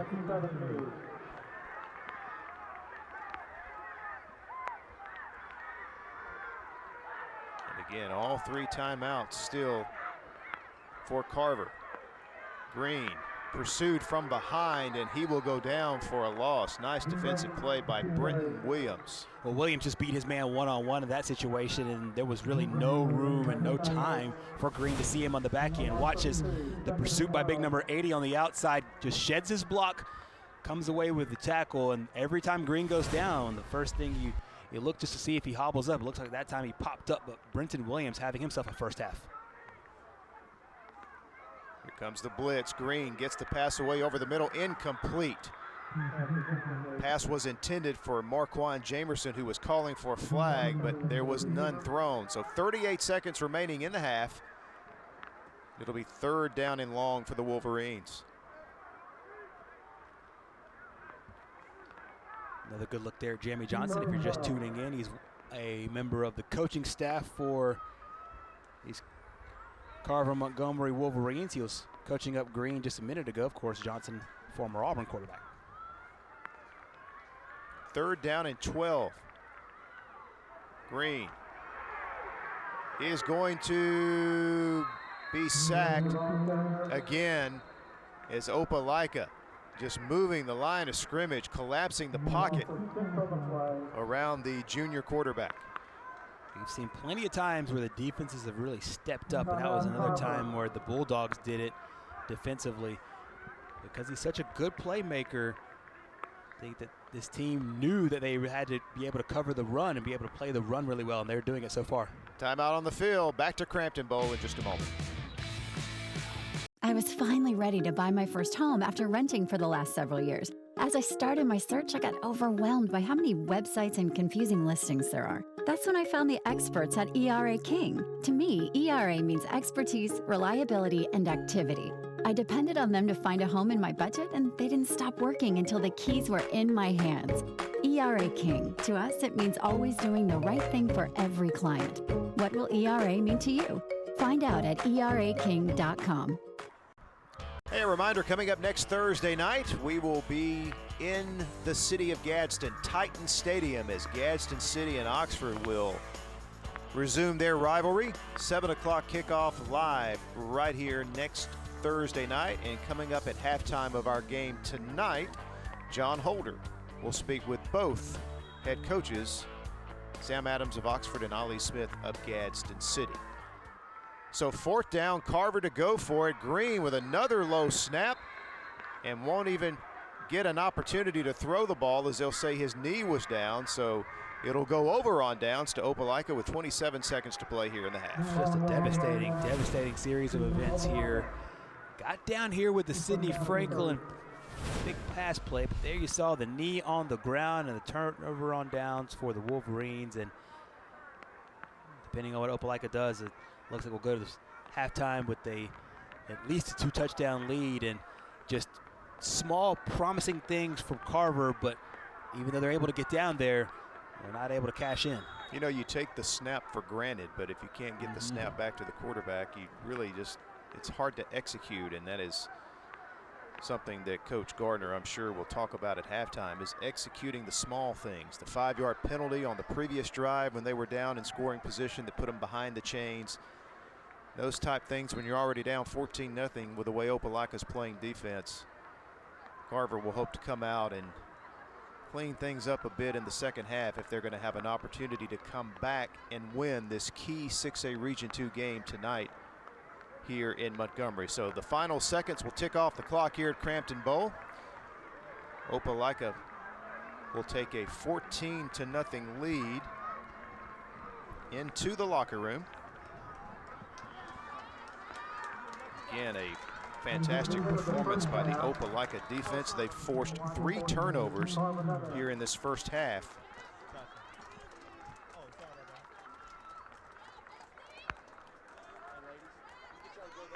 And they will head into the locker room with a 2-touchdown advantage here at halftime. Really pivotal point, I think, of that third quarter was Opelika being able to score and get the big touchdown there. And they had to do it via a very long passing play. And we have obviously had many of those throughout the course of the game. I think both defenses are playing very well. Yeah, Opelika really setting the tone early in this one, forcing that turnover on the first series of the game, scoring quickly. And they've dominated the first half ever since. Now joining us here at halftime before he heads into the locker room will be Opelika head coach Eric Speakman. And Coach, are you with us? Yeah, I got you. All right, Coach, let's talk about your defense. They really came out on the field tonight, and adverse weather conditions seemed to set the tone for the game early on. Yeah, I thought we were really flying around, making some plays there. Our guys play an exciting brand of defense, and I thought the guys did a great job. We've caused a couple more turnovers, so we got to do that in the second half, not let these guys hang around. So playing well on defense. Coach, my question would be about the offense. In that, after the weather delay, you were able to get a big passing play. Talk about that, number one, the play call, and then being able to execute the way they did on the flea flicker. Yeah, we worked on that all week. You know, the little flea flicker play of coming out over a, after a punt and around that on the yard line on the field, and Roman hit a great ball to Sean. So a big play for us to put us up 14-0 because they held us at the 1. So hard to run the ball on these guys. All right, Coach, thanks for joining us here at halftime, and good luck in the second half. All right, thanks, guys. All right, Opelika coach Eric Speakman joining us here at halftime. His team with a 14-0 lead in this key region matchup tonight. Thursday night lights at Crampton Bowl in Montgomery. We'll take a break and continue with our coverage of the AHSAA Game of the Week in just a moment.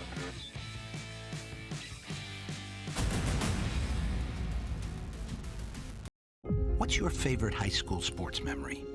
A late inning rally? A game-winning shot? A photo finish? Maybe it's a pep rally or a pregame ritual. Maybe it's the euphoria of a late-night bus ride home after a hard-fought win. Maybe it's having pizza with teammates after the game.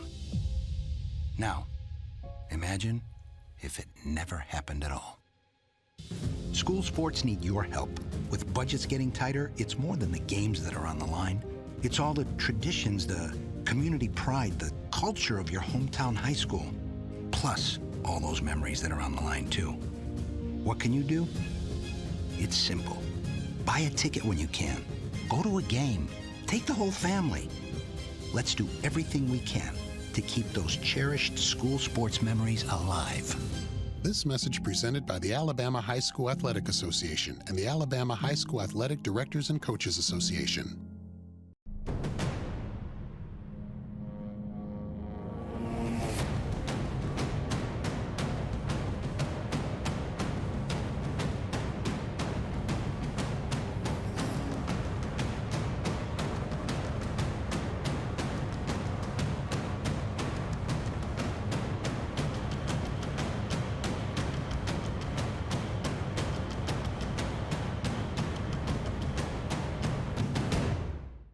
Since 1848, First Bank of Alabama has been dedicated to our customers and excellence in all areas. With constant improvements to our facilities, to adding new products and services to better serve you, our team is fully engaged in all the communities we serve. First Bank of Alabama knows that time is money, so we offer hometown services with advanced technology that allows you to bank on your own schedule. We want to be your community bank, so stop by. Come see us at First Bank of Alabama, where you're always first. At Team One Toyota, you'll always find the car you want at a price you'll love. And shopping with Team One Toyota is like no other experience. Right now, you can custom order your brand new Toyota. You can pick the color you want, the trim you want, the interior you want, all the equipment and technology you'll want. And this month, when you come into the dealership to custom order your Toyota with us, we'll take an additional $500 off. A lot is changing in the car business because we're the ones changing. Choose Team One Toyota, where we're driven by great people and great prices. Welcome to the award-winning Chocolaca Park in Oxford, Alabama. We believe Chocolaca Park is the place to be, and our fans agree, describing the park as breathtaking, professional, and fun for all. With plenty of parking, restrooms, concessions, and a top-notch staff, we are confident your experience will be second to none.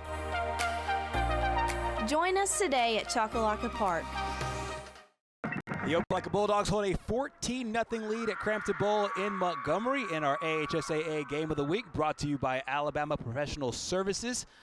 14-0, the Bulldogs over the Wolverines. Of course, our Games of the Week brought to you by APS. And speaking of our good friends at APS, here's another segment of Ask Roger.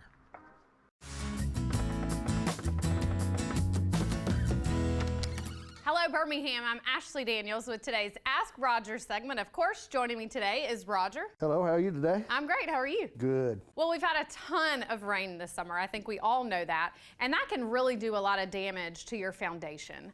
What can people look for, or are there signs that you do have damage? Well, what you can do is look around the outside of your home, especially when it's really rainy. Rain will wash the foundation mud away and all like that. So look for cracks in your foundation. Look for water coming into your basement and stuff like that. That means we have a foundation problem. This way you can come out, look at it. We can give you an easy fix for it because it's easier to fix it at the beginning than toward the end. Then it gets very expensive to get it fixed. What can happen if you don't get it fixed? You can have a house slide off of a mountain and stuff like that, and sometimes it can get up in the $60,000 and $70,000 to get it fixed. Mm-hmm. At the very beginning, it might be $2,000 or $3,000, but toward the end, it can get very expensive. It just gets worse. Correct. Okay. But on the other hand, a lot of people don't understand that when it starts drying up, we have issues also with foundations. They also need to look for cracks and all like that. They can go upstairs, look for cracks around doors and everything like that. This way they'll know if something's going on, because during dry seasons, the ground dries up, shrinks, and the foundation is going to follow the ground. I do remember a few years ago when we had a drought. Correct. And it had been raining a lot before, and then we had this drought, and so that can really do damage on a house. A lot of damage. And usually on a drought, you don't see the problem for about 2 years. All right, if you have any questions, you can email Roger at askroger@alabamaprofessional.com. Ask Roger is brought to you by Alabama Professional Services. The perfect checking account doesn't exist. Not at a bank, that is. So why do you keep looking there? At AmFirst, you can get no minimum balance or monthly fees, an instant issue debit card, and free checks with unlimited check writing. But who doesn't want more? Like a rewards program you'll actually use, and convenient digital tools that make it easy to manage your account from anywhere. Now you could try and find that at a bank, or you could save yourself the trouble by checking with us. WOTM is the television provider for all Alabama High School Athletic Association championship events and special programs. WOTM is your home for the Super 7 football, state finals basketball, baseball and softball state championships, the AHSAA weekly show, and WOTM also produced the first ever football playoff show, Super 7 preview show, and reclassification reveal show. Your exclusive home for all things AHSAA is WOTM. Contact your local cable provider to request WOTM to your channel lineup. This is your invitation to shop Team One Nissan in Albertville. Everyone likes doing business with people you know and trust. Our entire staff at Team One Nissan is people that work and live right here in our community. People that are your neighbors. So when you're shopping for your next vehicle, shop where you get hometown service. And speaking of service, our staff is here to serve you. Check us out at team1nissan.com. Since 1848, First Bank of Alabama has been dedicated to our customers and excellence in all areas. With constant improvements to our facilities, to adding new products and services to better serve you, our team is fully engaged in all the communities we serve. First Bank of Alabama knows that time is money, so we offer hometown services, with advanced technology that allows you to bank on your own schedule. We want to be your community bank, so stop by. Come see us at First Bank of Alabama, where you're always first. And we're back at halftime at Crampton Bowl in Montgomery for the AHSAA game of the week between Opelika and Carver-Montgomery. Right now, we want to look ahead to our matchup next week between Gadsden City and Oxford. And our own John Holder was able to catch up with Oxford head coach Sam Adams. Speaking now with the head coach of the Oxford High School Yellow Jackets. Oxford getting ready for another big region game at home this Friday night against the Pell City Panthers. And then next Thursday night, they're going to be traveling to Titan Stadium in Gadsden for a rival game with the Gadsden City Titans, a game you'll see right here on WOTM as our AHSAA game of the week. Coach Adams, welcome in. Glad to have you with us on the AHSAA Weekly. Hey, glad to be here, and thanks for having me on. Coach, before we talk a little bit about Gadsden City, let's just talk in general terms about your football team. You're in the first year as head coach at Oxford, coming over from Hillcrest, Tuscaloosa. You have a young football team. They were young to begin with, but then on top of that, you've had some really key injuries here in the early part of the season. We definitely have. You know, it's been the definition of the next man up kind of mentality. You know, going into last week, we started 5 freshmen and 1 8th grader, and that's to go along with a handful of sophomores. And, nobody's going to feel sorry for us. You know, Oxford has kind of run this region for a couple of years now and had obviously a whole lot of success. And a lot of teams are always going to give Oxford their best shot, and this year's no different. We have an inexperienced group, but we have a bunch of guys that are, continue to go out and fight every single week. And we're getting better and better, and it just hasn't really showed up on the scoreboard in some cases. Well, Coach, I just watching your team play a couple of times this year, you look down the roster and look at those guys that are on the team. If you're a 10th grader, you're an old man at Oxford. That's just the way it is right now. It is. It is. I think last week we started 4 seniors, and we do have a good group of seniors. There's not many of them, but there's a lot of really good players in there. I think that's one of the things. Sometimes those guys are kind of getting lost in the shuffle with all the talk of the young guys that we have. And the seniors are, helping bring those guys along and kind of showing them the ropes. And, we just have a whole lot of guys out there that are getting their first varsity experience. We have a lot of guys that kind of skip the freshman team stage and the JV stage, and they're getting thrown into Friday nights, maybe a little bit earlier than what we originally planned. But, those guys are growing up a little bit more in front of our eyes. Well, Coach, I know that you got that big game with Pell City first, but then Gadsden City right here before a statewide audience. The 2 largest schools in East Alabama teeing it up. You played every year since Gadsden City has been a high school, so it's a big rival game. Wish your team the best as you go into the game with Pell City, and also seeing you here next Thursday against Gadsden City right here on WOTM. Thank you very much. Can't wait. Sam Adams, head coach of the Oxford High School Yellow Jackets, here on the AHSAA Weekly.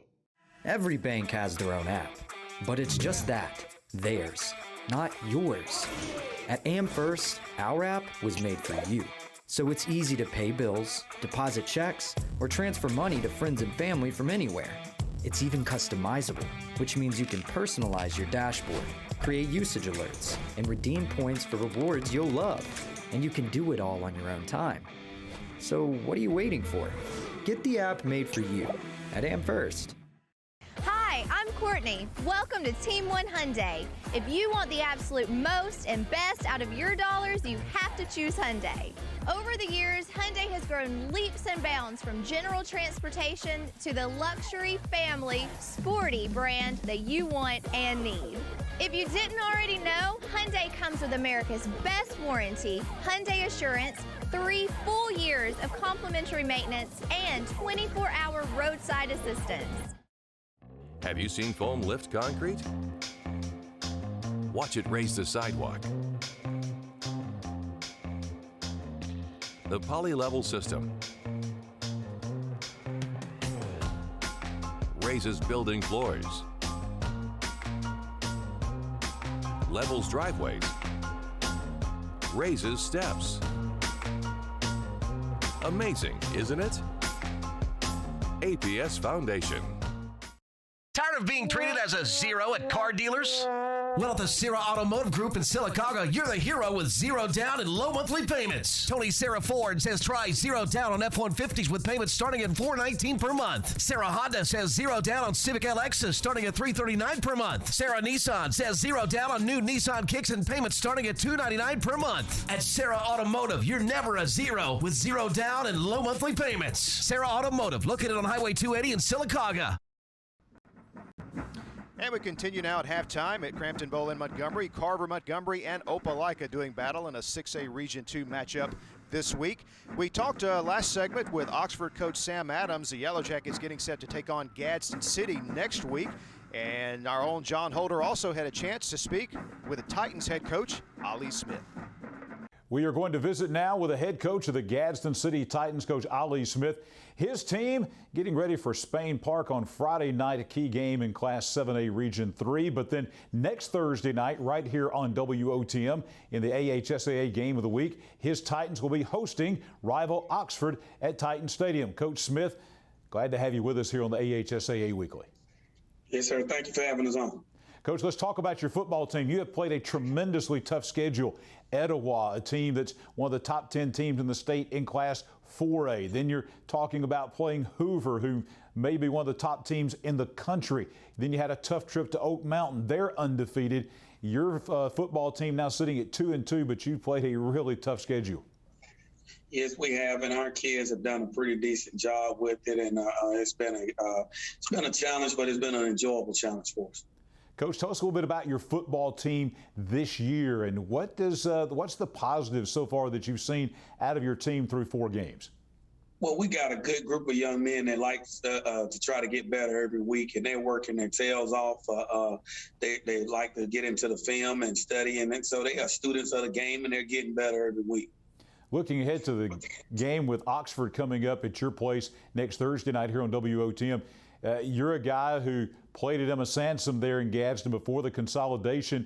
Emma Sansom and Gadsden High both played Oxford, and since Gadsden City consolidated, Gadsden City and Oxford have played every year 16 times. The series is 8-8, and you've been involved with all 16 of those games. Yes, that's always an exciting game for us, Gadsden and Oxford playing. A lot of rivalry, a lot of history there, so it's always exciting to get together with that group. Coach, how big is this game, considering these are the 2 largest teams in the East Alabama community? How big is this game? You mentioned the rivalry between Gadsden City and Oxford. Man, it's definitely a big game for our kids and our community. So many people, so we're in a close proximity, and a lot of our kids know their kids, and so a lot of people from the communities know each other, and our kids kind of competed against each other in youth ball and different things. So it's a good opportunity for our kids to get together and compete against each other. Coach, best wishes to your team this week against Spain Park. Also, best wishes to your team against Oxford as they roll into Titan Stadium. And we'll have that game right here on our AHSAA Game of the Week on WOTM next Thursday night. Thank you for joining us. Yes, sir. Thank you for having us on. Coach Ali Smith is the head coach of the Gadsden City Titans. The perfect checking account doesn't exist. Not at a bank, that is. So why do you keep looking there? At AmFirst, you can get no minimum balance or monthly fees, an instant issue debit card, and free checks with unlimited check writing. But who doesn't want more? Like a rewards program you'll actually use, and convenient digital tools that make it easy to manage your account from anywhere.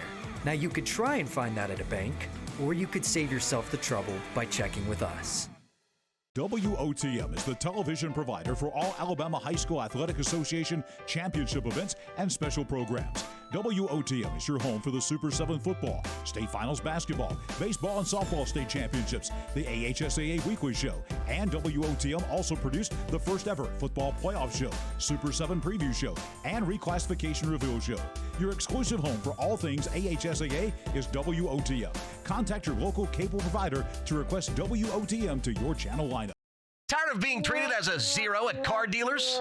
Well, at the Sarah Automotive Group in Sylacauga, you're the hero with 0 down and low monthly payments. Tony Sarah Ford says try 0 down on F-150s with payments starting at $419 per month. Sarah Honda says 0 down on Civic LXs starting at $339 per month. Sarah Nissan says 0 down on new Nissan Kicks and payments starting at $299 per month. At Sarah Automotive, you're never a zero with 0 down and low monthly payments. Sarah Automotive, located on Highway 280 in Sylacauga. Welcome to the award-winning Chocolaca Park in Oxford, Alabama. We believe Chocolaca Park is the place to be, and our fans agree, describing the park as breathtaking, professional, and fun for all. With plenty of parking, restrooms, concessions, and a top-notch staff, we are confident your experience will be second to none. Join us today at Chocolaca Park. Well, it took us a while to get to this point, but there you see our halftime score. Opelika with a 14-0 lead over Carver-Montgomery as the band's wrapping up their performance here at halftime at Crampton Bowl. Mickey Shadracks and Gerhard Mathangani. If you were with us when we started the broadcast a couple hours ago, we talked about the weather situation. Well, Gerhard, we've been through a lot of rain. We've had a long lightning delay, a lot of turnovers in the first half, which you would expect in the type of weather we had tonight. But Opelika with the lead here at halftime, but Carver showing us some signs of life there in that second quarter. Really aided by their defense. Their defense played really well, and Coach Speakman spoke to that at halftime, and we'll show you how they got it done here. That defense was just swarming, causing turnovers. There's the second turnover. And you saw just the intensity and the pressure that we saw the entire game. And then this is the flea flicker touchdown from Gagliano to Jones that ended up making the difference in this one. But another big thing, another big storyline is turnovers. A lot by Carver. However, that one by Opelika stopped that drive, and you saw the interception right there as well. And they're able to also stop them on a fourth down play, at the goal line. And so it's a situation where I believe that this is a really, really interesting first half, and I expect the same in the second. And joining us now is Carver-Montgomery coach Marcus Gardner. Coach, we talked about those turnovers. What'd you say to your team at halftime? We just got to come out and play out, be ourselves. Really, we shot ourselves in the foot. A lot of them, those drives, there's a lot of stuff that we can see that we can capitalize on. We just got to play our own football. We was in a situation last week, so we just got to come out and play our good football. Coach, the health of Jamar Green was obviously a big storyline there in that first half. We saw his resiliency. He seems like a tough kid. He was able to bounce back and get back into the football game. What have you seen from him in your halftime period and his resiliency and toughness as you move forward? Yes, he's definitely a fighter. He's going to go out there and fight as much as he can. He, like you say, he's a big part of our offense. We're going to get him very involved in the offense this offseason, this half. All right, Coach Gardner, thanks a lot, and good luck in the second half. We'll take a break, come back with the second half kickoff here at the AHSAA Game of the Week from Crampton Bowl.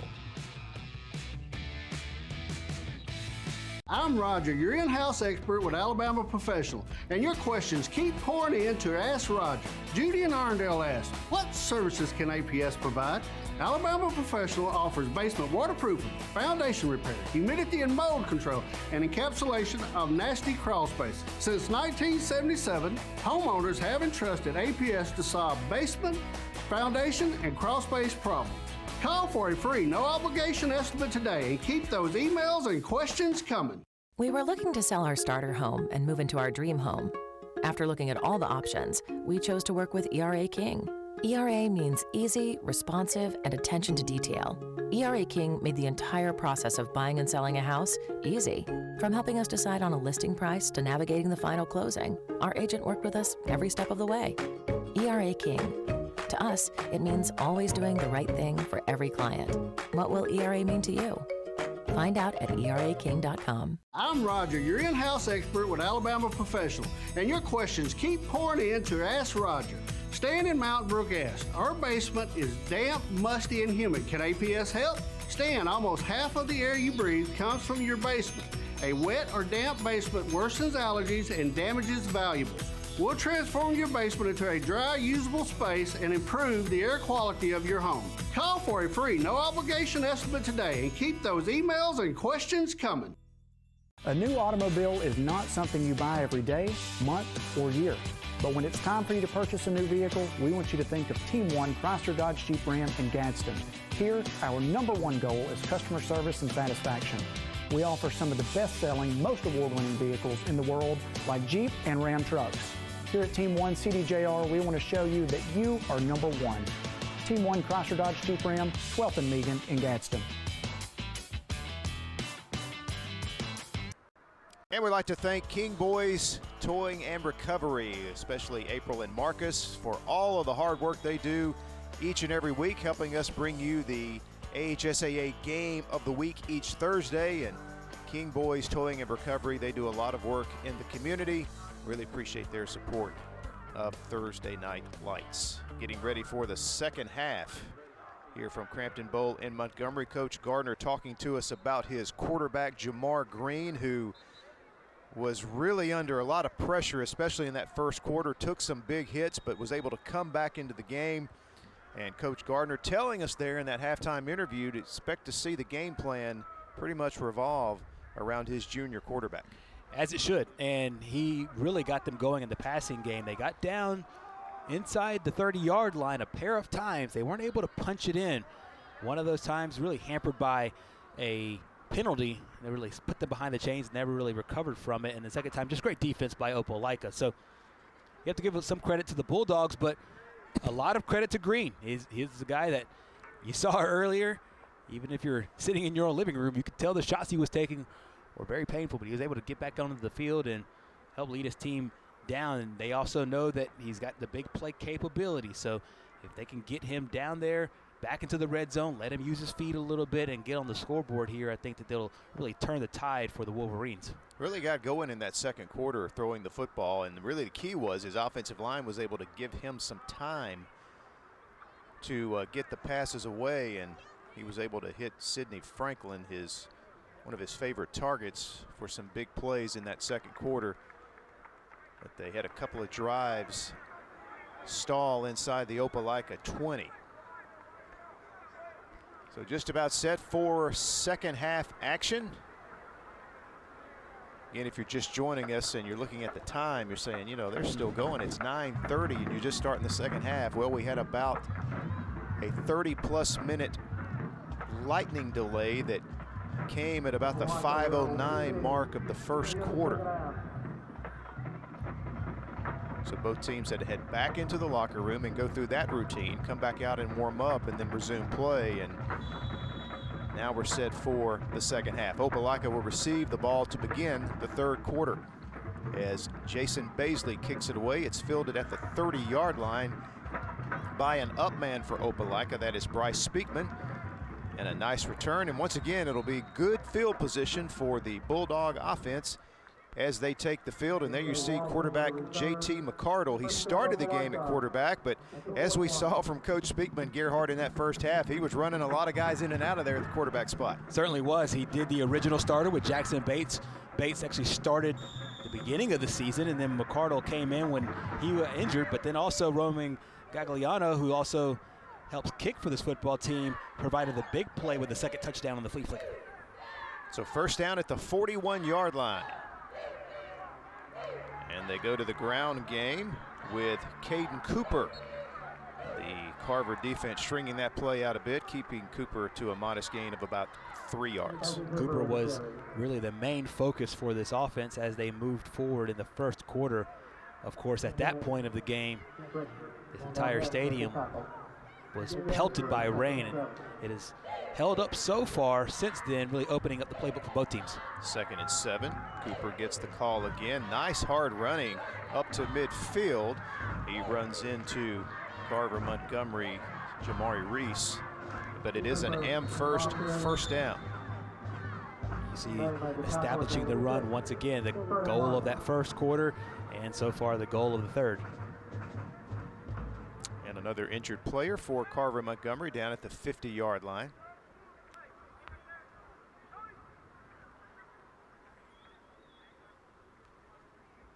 Stopping play here, less than a minute into the third quarter.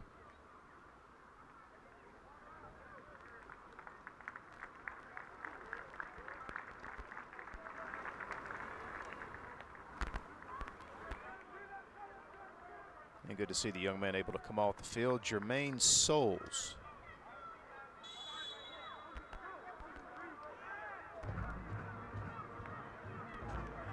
So 1st and 10 at midfield for the Opelika offense. Cooper right up the middle, stuffed right at the line of scrimmage. First man there was Tyrone Johnson, the junior defensive lineman. Good play there by the Wolverines on defense. We have noticed that Opelika hasn't had much success running the ball between the tackles, especially since the first quarter of this football game. Give a lot of credit to great assignment football, filling their gaps, coming up with a sure tackle, and also coming up with 4th and 1. An interesting decision here for the Bulldogs as well. Thought it was an Amherst first down, but it was not. So 4th down.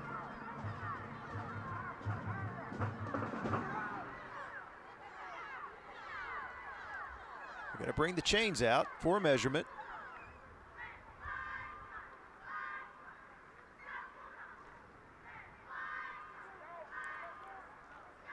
And about a half-yard short, as you can see. So 4th and less than a yard. Apologize for the first down call there. It was close enough to where, you know, you could see it and you thought, you know, might have got there, but there you see the difference right there on your screen. This is another interesting play call for Coach Speakman's bunch. They look to move the chains once again. Roman Gagliano in at quarterback on 4th and a half yard. Here is the pitch to Sean Jones, trying to turn the corner, and I don't know, it'll depend on the spot. He's going to get a very favorable spot, and a flag comes in after the play. We'll make it all a moot point. It certainly will, and I think there might have been a conversation afterwards, and there you see the coaches restraining Jones. It looks like Jones was able to get enough for the first down. We'll see how it all shakes out here after the penalty call. This could be a big one.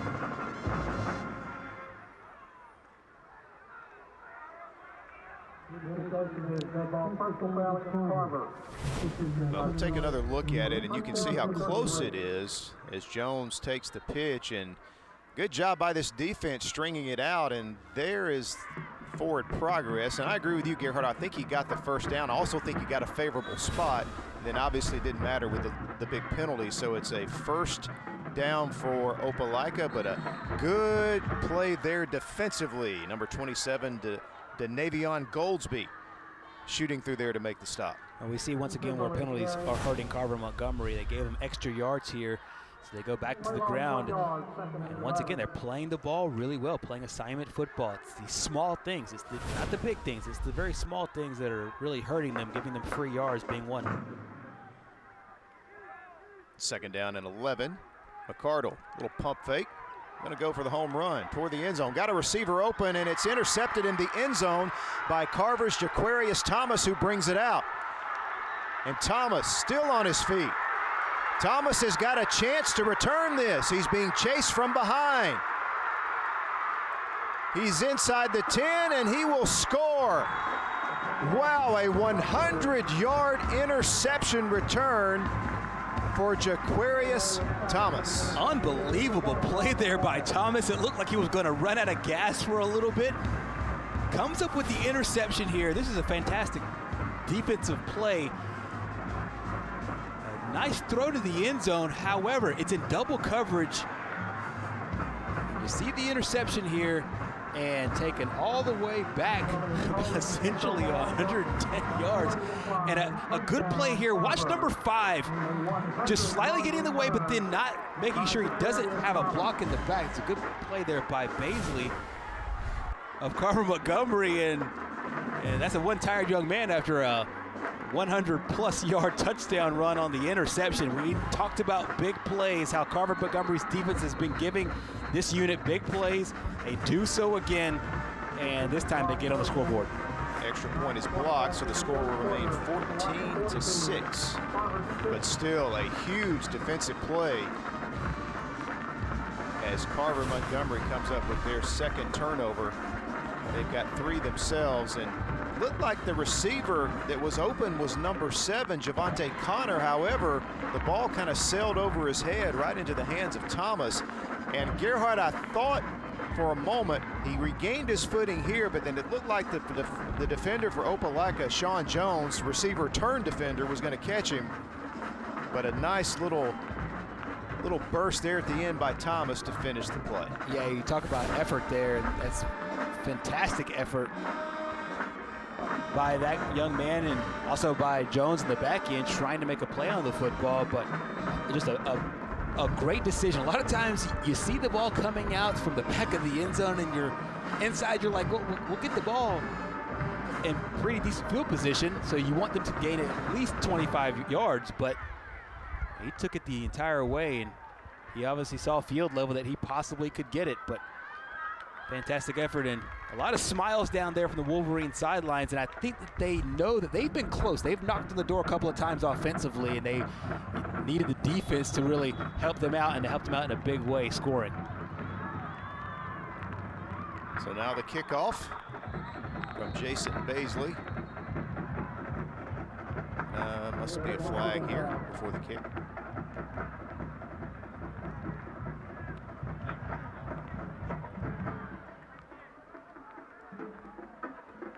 So they'll back up 5 and re-kick.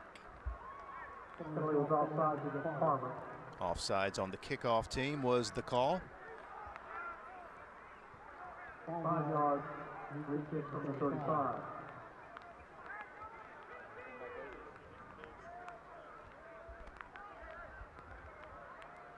So this should help Coach Speakman's team get, once again, good field position, which they seem to have had the entire game so far.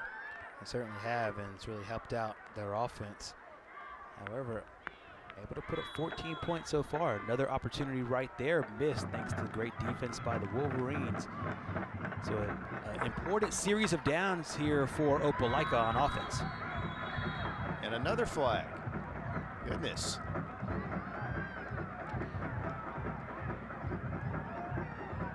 Not sure if it's a flag. I think the head official is saying that he waved it off, or he called a fair catch. And so he's trying to communicate with the Opelika coaches.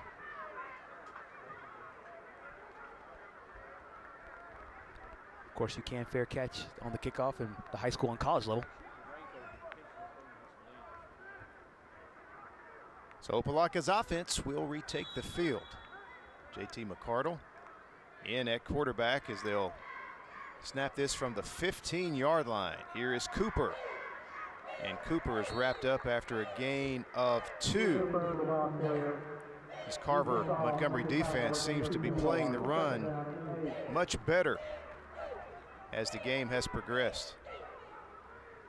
They certainly have, especially in between the tackles. This is a very disciplined and assignment-based football squad. This front seven really doing their job. Cooper, not much, maybe a couple over the left side. That's going to set up a 3rd and long, and an opportunity here for this Wolverine defense to get a 3 and out and get their offense back on the field. Another great play there. You see Rousseau, big number 1. And we've seen this a lot from Opelika, where that defensive end does a good job of crashing down, playing the backside of the run. And that time, Rousseau does the exact same thing. And another running play. And what a job by the Wolverine defense. They do get the 3 and out, and they will get the ball back with potentially good field position in a 1-score game. Very, very interesting series of events here since we started the second half. Really, I would say since about the lightning delay is when this defense has really just done a great job against the run. And the big plays for the large part has been silenced from Opelika, thanks in large part to great defense by the boys in green. Nice job by Franklin on the punt return. And Carver-Montgomery will have outstanding field position. And that was a good job by Franklin fielding that kick, because if he doesn't catch it, that type of punt is going to take a long roll deep into your own territory. But instead, it's a 1st down as Jamar Green comes back out on the field.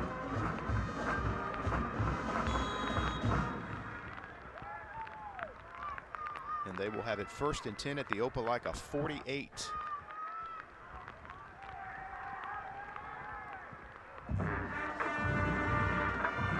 Long look to the sideline by Green.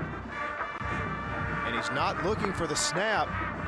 Borges is able to go back and pick it up, but he's going to be tackled way behind the line of scrimmage, and this is the type of thing that's Coach Gardner was talking about, trying to clean up from the first half. You've got great field position at the Opelika 48, and then a snap that the quarterback's not ready for.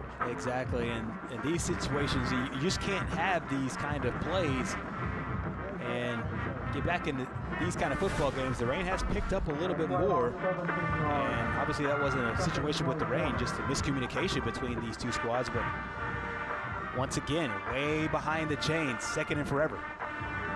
You pretty much have to hand it off. Here goes Borges, and Borges stays on his feet up near midfield as he almost got most of the lost yardage back. And as Gerhard said, you can see there on your picture, the rain is picking back up here at Crampton Bowl. We saw it earlier, and we'll have a little bit more of it now. So once again, it kind of changes up just a little bit of what you have to do offensively.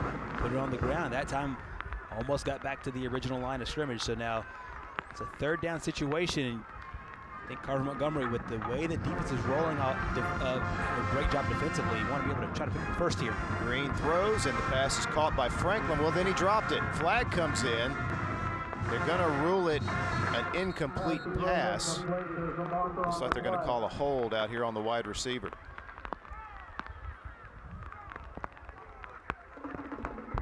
So what appeared to be a promising situation, a 1st down at the Opelika 48, and Carver-Montgomery unable to take advantage. So on 4th and long, they will send out the punting unit.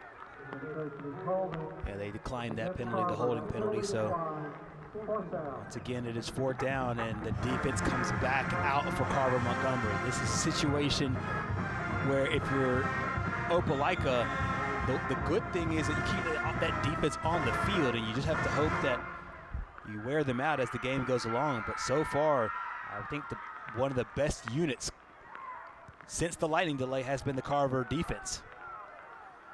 And the punt will take a roll inside the 20 and will be down at about the 19-yard line. That'll take us to a break. Timeout on the field, 6 minutes even to play here in the 3rd quarter. Opelika leading Carver-Montgomery 14-6.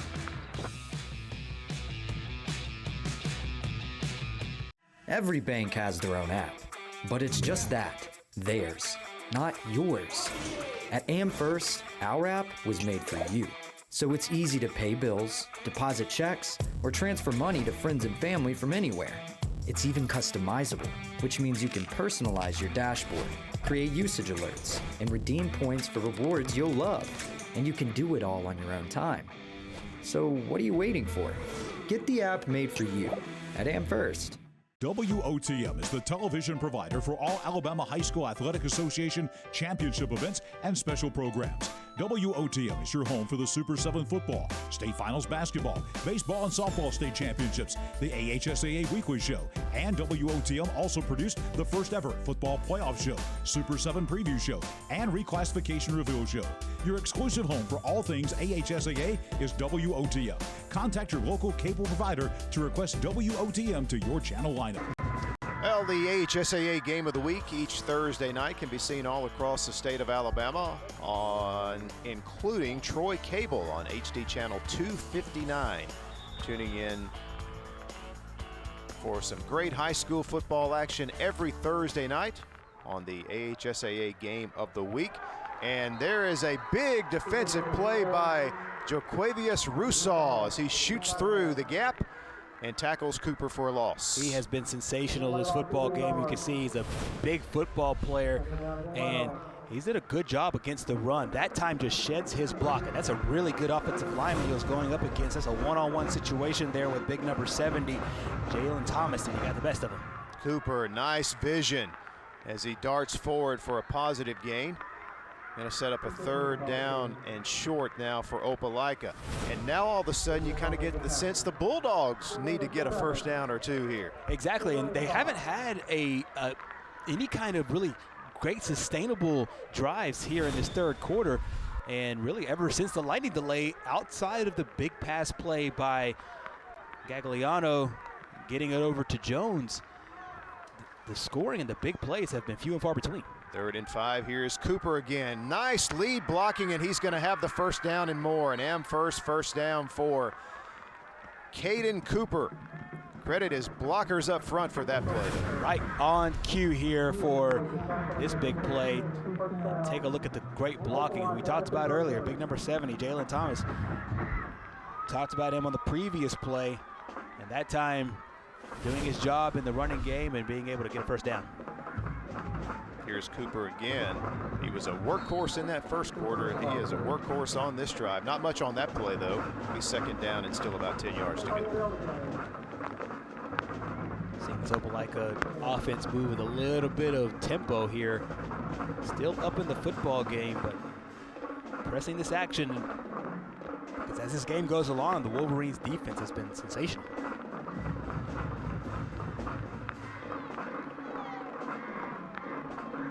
Second down. Once again, it's Cooper getting the call, and he runs into, once again, it's Rusal there to meet him. A very short gain. It'll set up 3rd down and long. Big possession play here for both teams. He is almost seemingly unblockable one-on-one. We've seen it a couple times here on this drive coming from his defensive end position. Just a hard cover. 3rd down and 9, McCardle. It's a long look at the Opelika sideline. This is a big play here.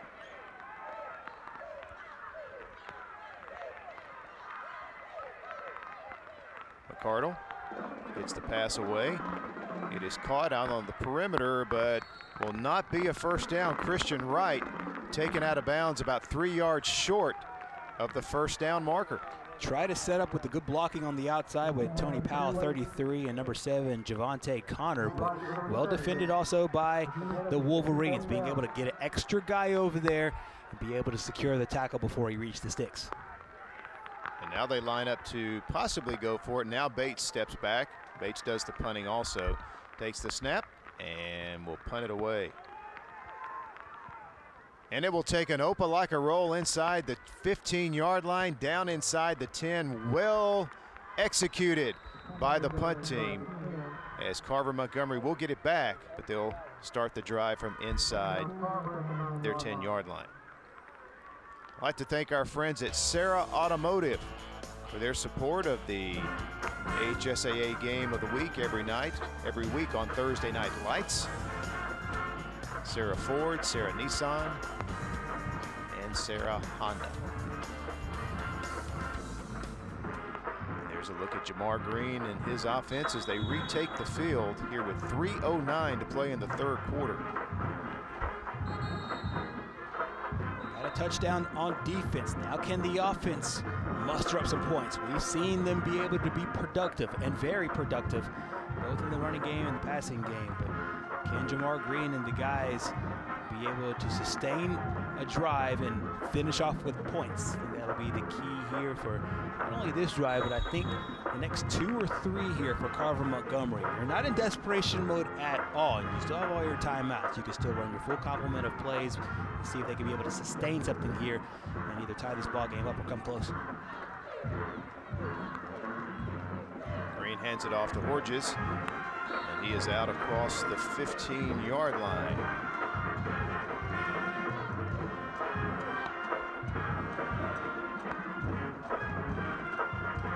Good job there by the blocking for the Wolverines. A good shot there of linebacker Taylor Love.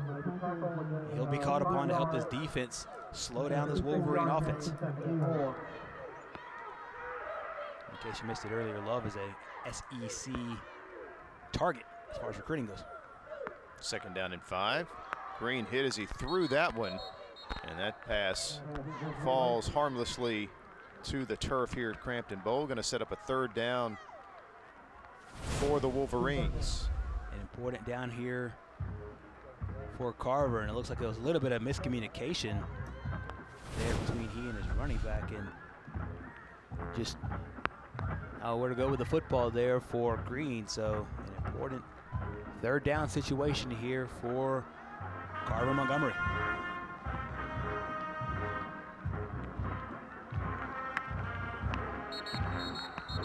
We've seen this before, the shifting by the Opelika defense causing movement by the offense.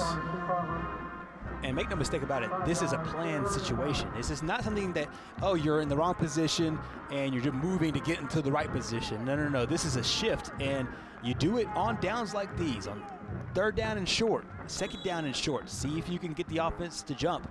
And then now you're setting your alignment. So you intentionally misalign yourself to get into alignment, but you're doing it with the backhand thought of trying to get the offense to jump, and they did. Green hands off to Horges, finds a hole up the middle, out to about the 19-yard line.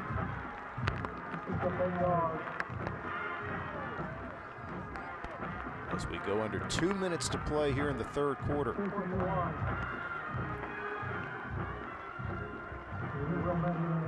So 4th and 1.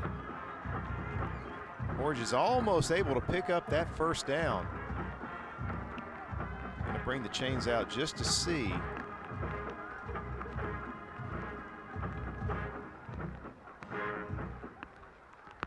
So what do you do here if you're Coach Gardner? Do you roll the dice and go for this?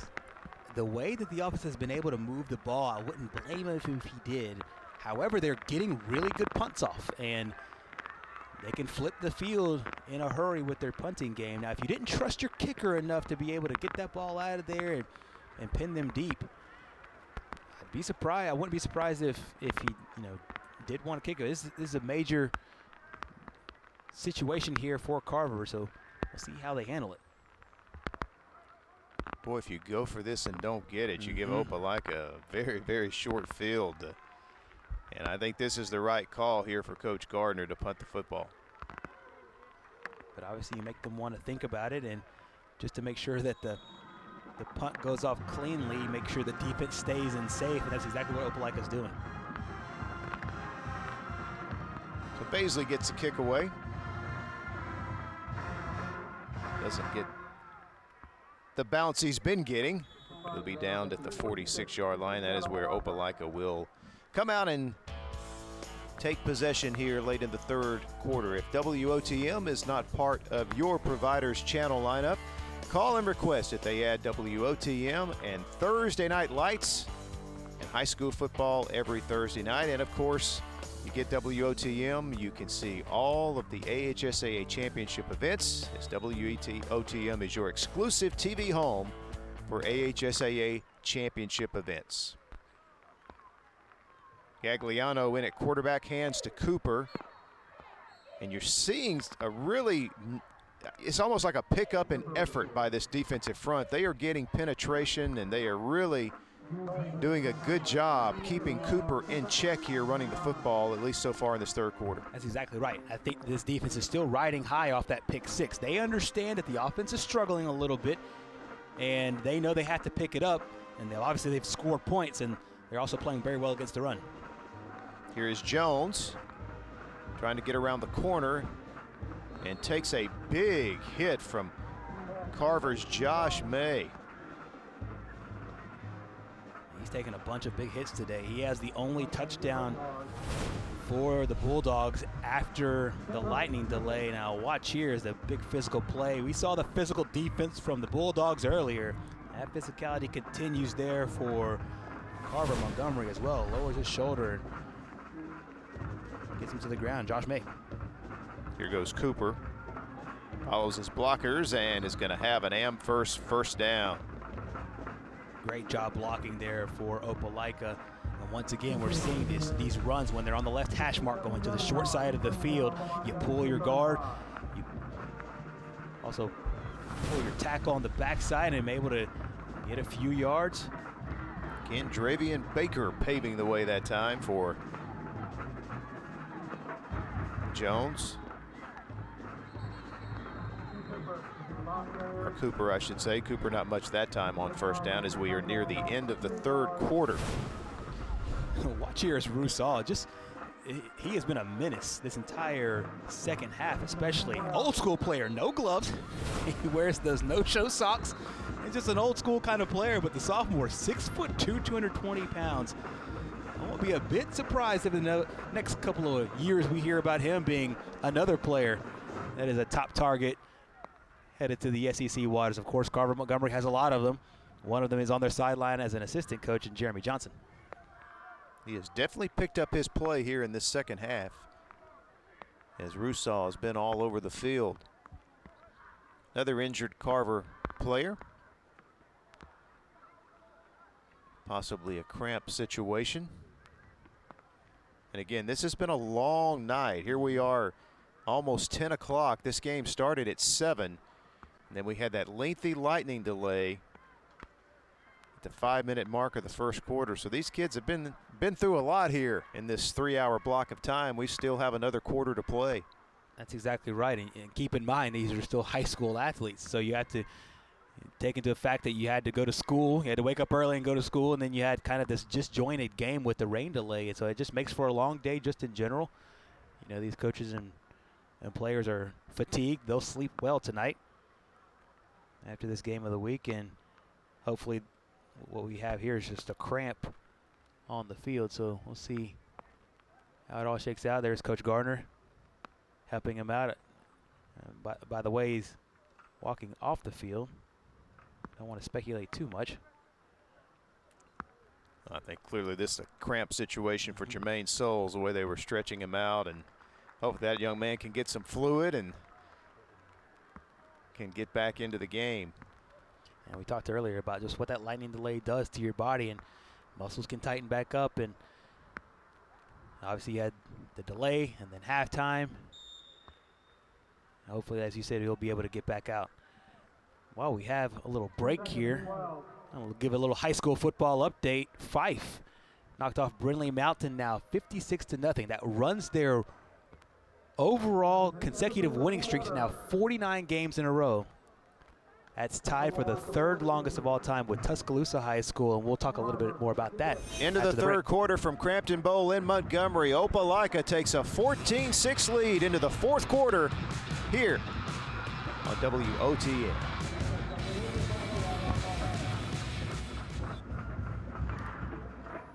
The perfect checking account doesn't exist. Not at a bank, that is.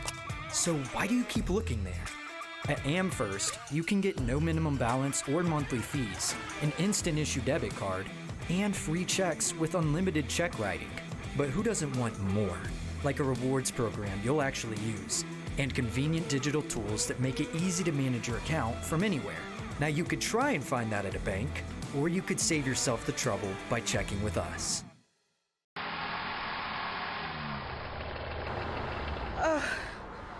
I need the King boys.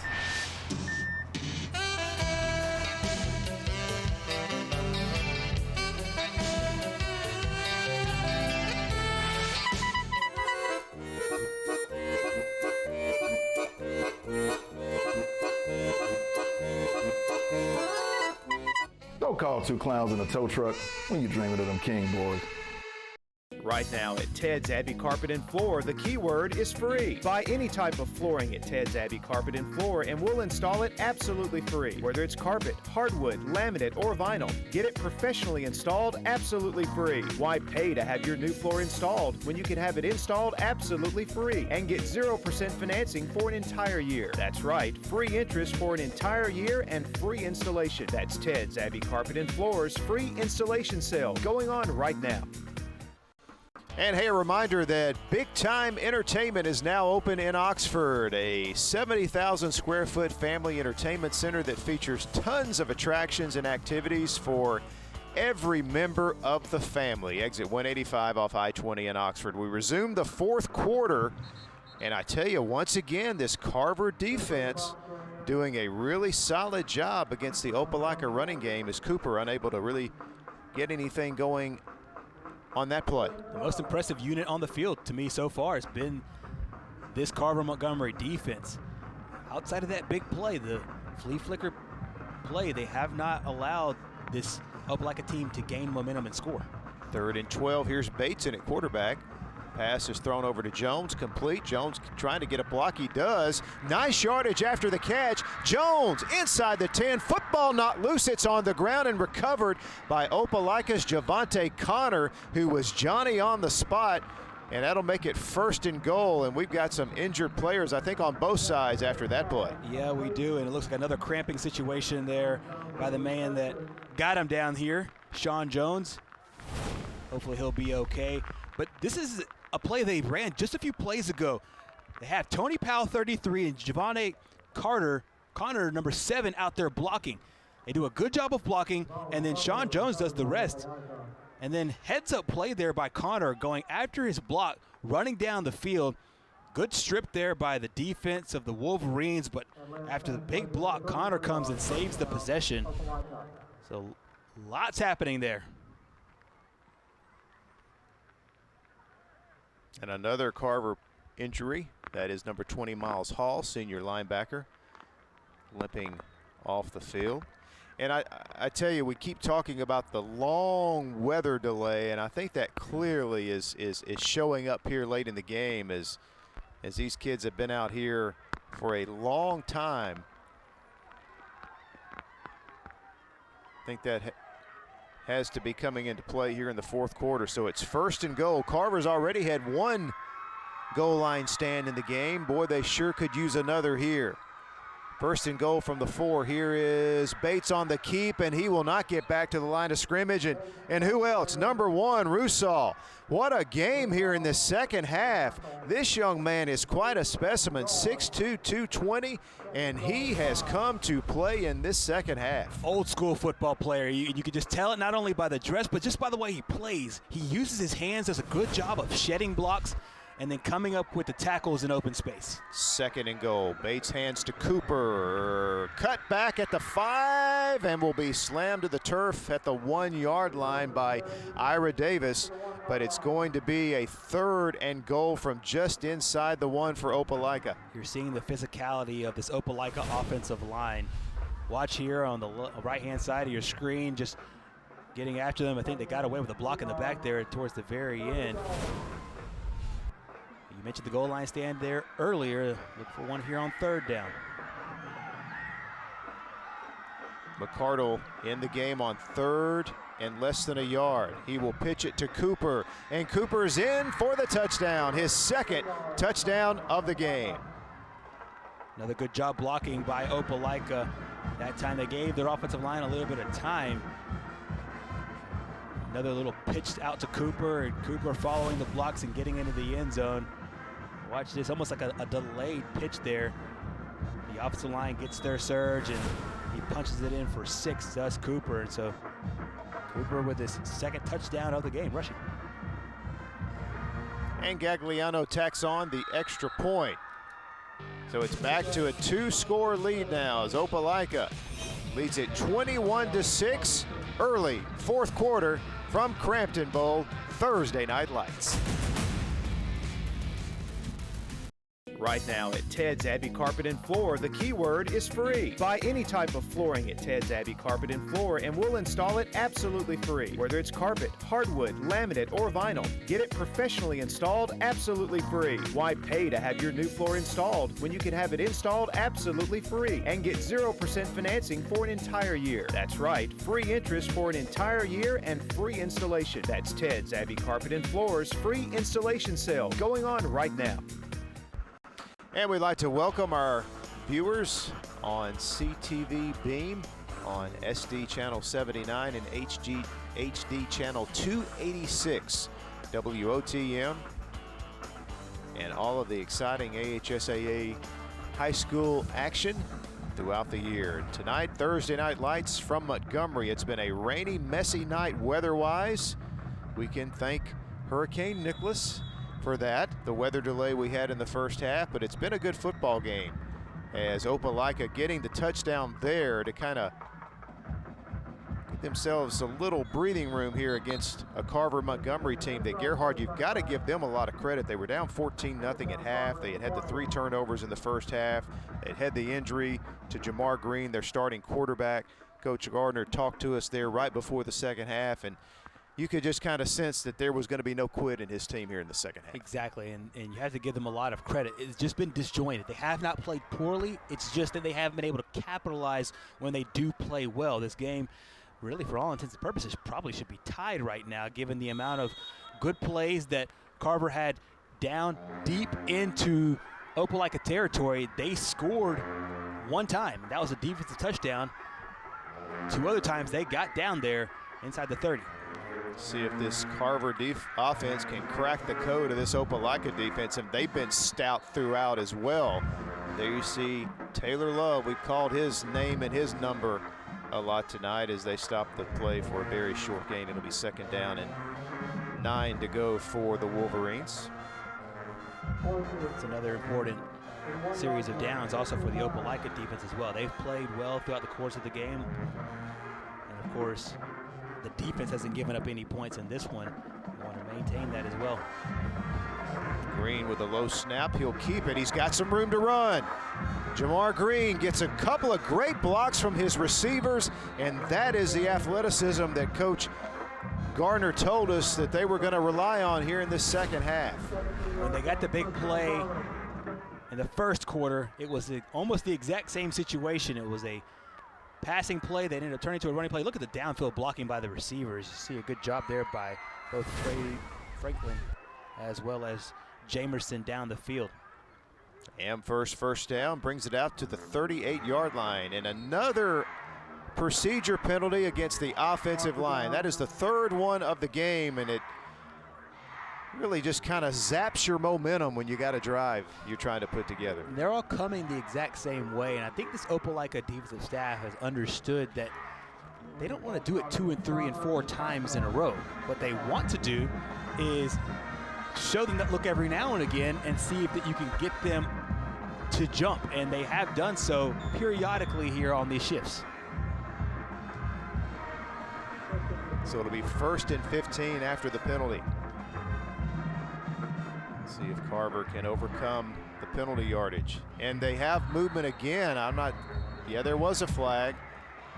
Same player, the left guard, leaving his stance early. Another 5-yard penalty. So as well as the defense has played, as well as this offense has played in spurts, this is exactly what we're talking about. It's not the big things. They haven't played terribly on the whole. They just shot themselves in the foot one too many times. This is a good teaching moment for Coach Gardner and his bunch as they go back to watch the film of this one. 1st and 20. Porges trying to get around the corner. Look at that Opelika pursuit. You talk about corner run support. Jaden Stinson came shooting up through there like a missile, and that's how you tackle from your defensive back position. Just a great play here. Just get them running east to west. Everybody fill in their space, and then you come in with a hard tackle right there. And right there with the shoulder. Cornerbacks get a lot of flack of not being the most physical guys in the run game. That's not the case for Mr. Stinson. Fantastic play. Loss of 2, 2nd and 22. Here's Porges. Spins out for about a 5-yard gain. Going to set up 3rd and long. And once again, number 55, Trey Coleman, 5'10", 250-pound defensive lineman, coming up with the tackle that time. Still 3rd and long situation here for Carver. And a lot of that is thanks to the penalties that they suffered earlier in the drive. Green looks to throw, passes away, and it is incomplete. Franklin could not bring it down, but again, the 2 5-yard penalties pretty much kills your drive. That's been the situation of this game for the Carver offense on multiple occasions. It's the same situation here again today. Can't even really get a chance to set up your offense in your typical first down, then you take your 2nd and whatever it is, whether 2nd and short or 2nd and long. Now when you start off 1st and 15, 1st and 20, it throws everything awry, and next thing you know, you're putting the football back to a good team. Paisley thought he was going to run for a moment. He had a lot of grass in front of him too, but he kicks it away, and it is caught there by Nick Covington, and it'll be first down, or by Christian Wright. There is a penalty flag on the play.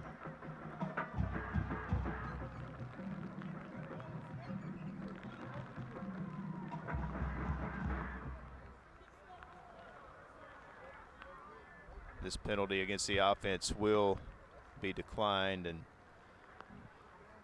so Opelika will maintain possession. So it was against Carver, declined, first down at the 30. So now Opelika, if they choose, they can just kind of keep the ball on the ground and run some clock here, with it being a 2-score game here in the fourth quarter. I don't know exactly, obviously, where they'll run the football, but I do know that everybody will know where big number 1 is. Jaquavius Rousseau has had a phenomenal second half. There you see him on the top side of your screen there on the front 4. Hand off to Cooper. And once again, runs right into a Carver-Montgomery wall. Tyrone Johnson, the defensive lineman, there to make the stop. They're very big up front, and not just big, but they're very athletic as well. So they're able to move quickly to the football. The times that Opelika has blocked well, they've had to really seal off and use different pulling strategies. Here is Cooper trying to get around the corner, and he does. Cuts back, and he is going to have another first down out across the 40-yard line to the 42. Big first down there by Opelika. Watch as once again they use the pulling. The backside guard pulls there, just enough to get out of the way, run away from Rousseau, and he ends up making the tackle, but not after that first down.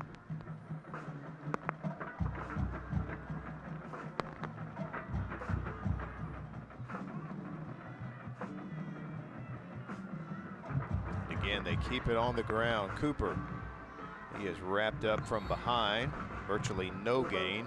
First defender there was Ira Davis, the senior linebacker, but still, Gerhard, this is doing exactly what Coach Speakman wants to do at this point. As long as this game has been going with this running game and just taking as much time off the clock as possible, shortening this game, his team up 21-6. And the chief rule, and I'm sure he has told his guys multiple times, hang on to that football. And for Carver, basically that's what you have to play for right now, helping to stop the run and usually have one guy hold him up and the second guy try to rip that ball out.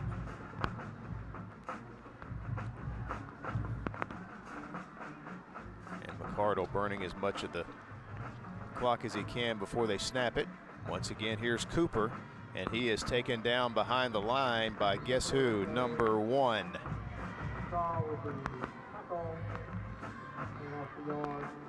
Just a phenomenal football game he is having, and the college coaches go back and watch his highlight, go back and watch his film. You'll know all the reasons why they do like him, because he has been a menace so far in this running game. Virtually unblockable one-on-one, just because he has such quick hands and he's really fast on the football. 3rd down and 9. Opelika's run the clock all the way down to almost 5 minutes here in the fourth quarter.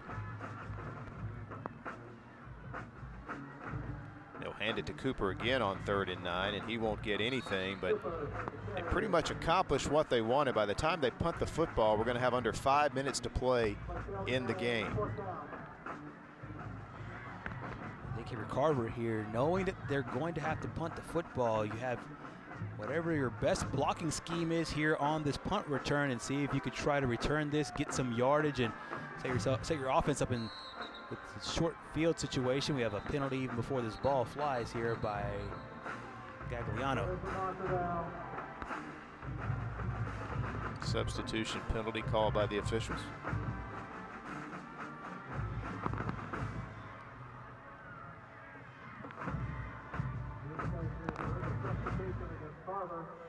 Going to be called against Carver-Montgomery.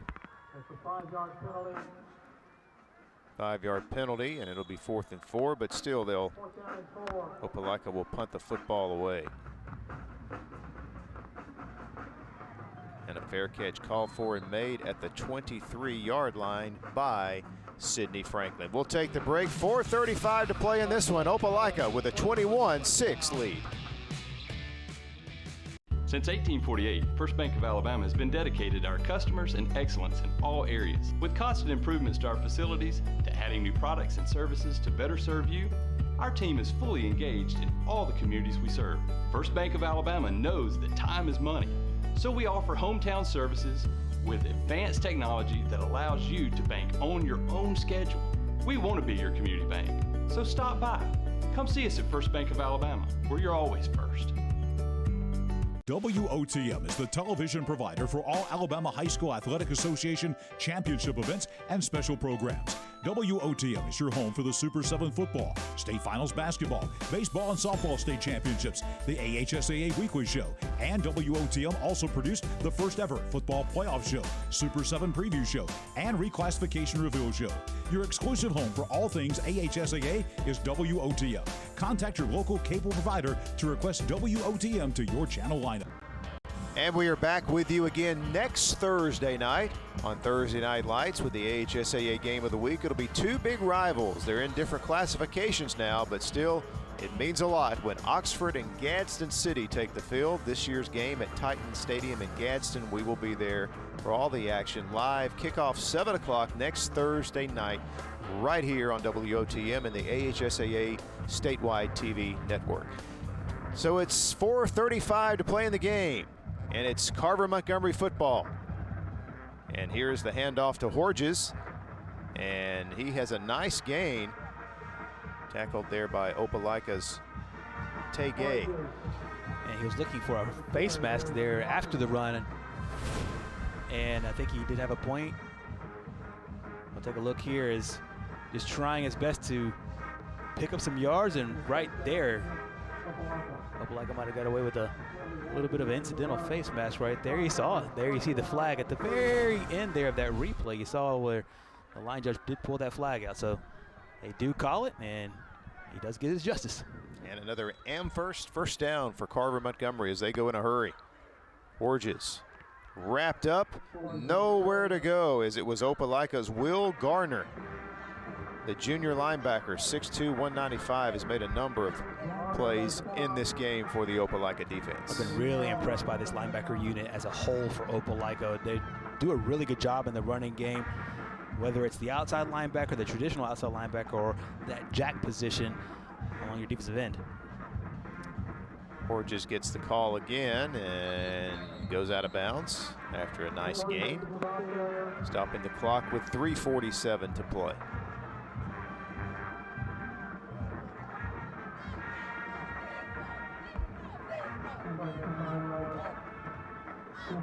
Third down and 5 from the 44. Green fakes, his pass is away and incomplete. Marquand Jamerson, the intended receiver, so that brings up 4th and 5. Big play needed here by Carver-Montgomery, and they are capable of doing so. They have multiple 70-plus yard touchdowns in their previous game when they knocked off Park Crossing in the matchup. They've had big 70-plus yard strikes to both Marquand Jamerson and Quavius Rosaw, so we'll see what they do here. So Jason Baisley on to punt. It's a low snap, and it's partially blocked, and it's picked up in the air by Garner. And so another big special teams play here in the game for Opelika. Another poor snap. That is something that's plagued Carver-Montgomery the entire game. It certainly has, and nowhere to go with the football right there. Good aggressive play by the special teams unit for Opelika. And once again, Big 35 coming up with another big play there for the Bulldogs. And if Opelika's last series and this series are any kind of similar, this ball game will be over. First down at the Carver-Montgomery 25.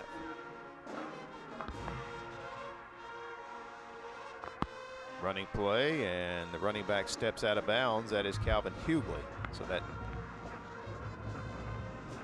stops the clock. We mentioned earlier both of these teams are hitting the road after this game. And this is a look at the Carver-Montgomery schedule. It's a very difficult one. After this game, they'll go play Jeff Davis out of region, then Lee Montgomery, followed by Eufaula, Sidney Lanier, and Russell County in the region, and then end off the year with Greenville. So a difficult road here. Winnable games, but a difficult road for the Wolverines. And Opelika also hitting the road as well after tonight's game. That's exactly right. They'll take on Central Phoenix City, another big rivalry outside of the region, then Russell County. Then they'll face Lee and Parker and Park Crossing to close out their year. Both teams, as you see, play very difficult non-region games. Callaway out of Georgia, as well as Auburn for Opelika. And Enterprise, big 7A school for Carver-Montgomery. So they scheduled tough non-region games for these region games, and you're seeing why this was a very, very tough, hard-fought football game, and the Bulldogs looking to close it out.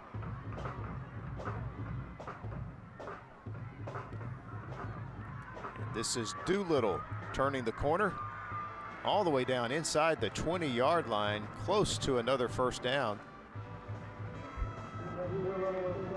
Well blocked once again by the Opelika offensive line. They once again pull that backside guard. And you saw Doolittle there towards the very end make a very, very smart decision. Stopped his momentum, cut back onto the inside to make sure he stays in bounds. And that's exactly what the coaching staff would want out of him in this situation. Second down and 2. Here is the handoff to Sheridan. And Sheridan is stood up and stopped about a yard or two short of the first down, and that'll set up third down for Opelika as we're down near 2 minutes to play in the game. Important down here for Opelika. They kicked the field goal earlier in the game. They ended up missing it. Looks like the field goal unit will stay off the field, and it'll be the offense looking to see if they can capitalize here. 3rd and 2 from the 23. They need to get it just inside the 21. As we go under 2 to play, Gagliano ends it off this way. Huge hole for Hughley, and he's going to score. And that will pretty much put the ball game away. Great play call there by Opelika. You see the fans. They will have a happy trip back home over to the Opelika area as he goes in for the touchdown. This was 3rd down. Peeped over at the scoreboard. It said 4th down. Good job there by the Opelika offensive line, being able to secure the outside and cap it off with a touchdown. And perfect on the extra point. 28-6. Opelika is going to remain undefeated in 6A Region 2 play. This is going to be a big win. Both of these teams were undefeated in region action coming into tonight's game here at Crampton Bowl, but it will be Opelika that will remain unbeaten in region play after the next 1 minute 46 seconds comes off the clock. And here's a look at where we're headed the rest of the way on the AHSAA game of the week here on Thursday Night Lights. We've talked a lot tonight about the Oxford-Gadsden City game that's coming your way next week. And then looking down the road, you've got some great matchups ahead. Oak Mountain at Spain Park, game from down South Alabama way on October 7th. Faith Academy and Viger. And how about this one on the 14th?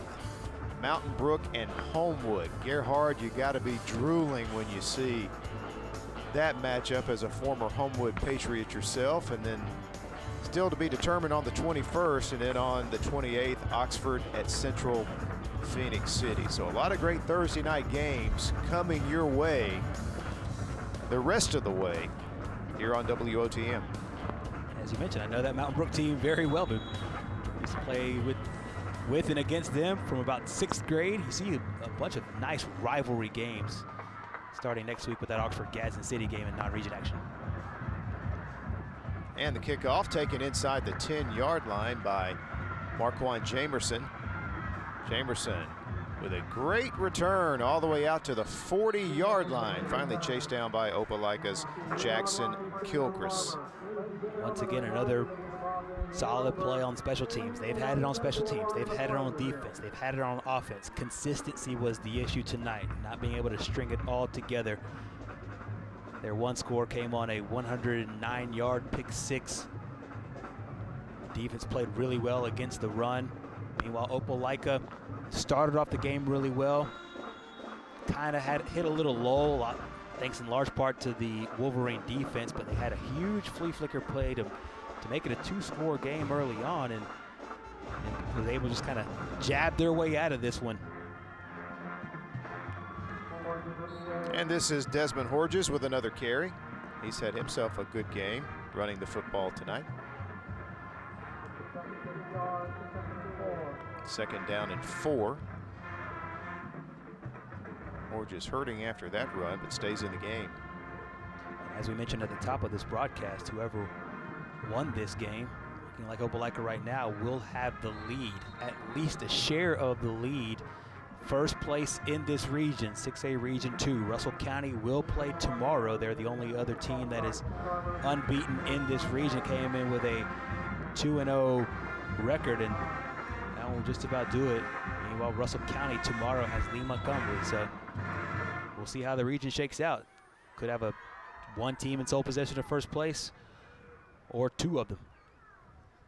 2nd down and 9 after the penalty. Horges spun down at the 43-yard line on a nice tackle there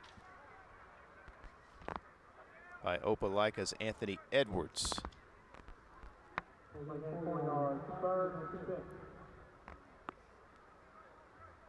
So 3rd down and 6.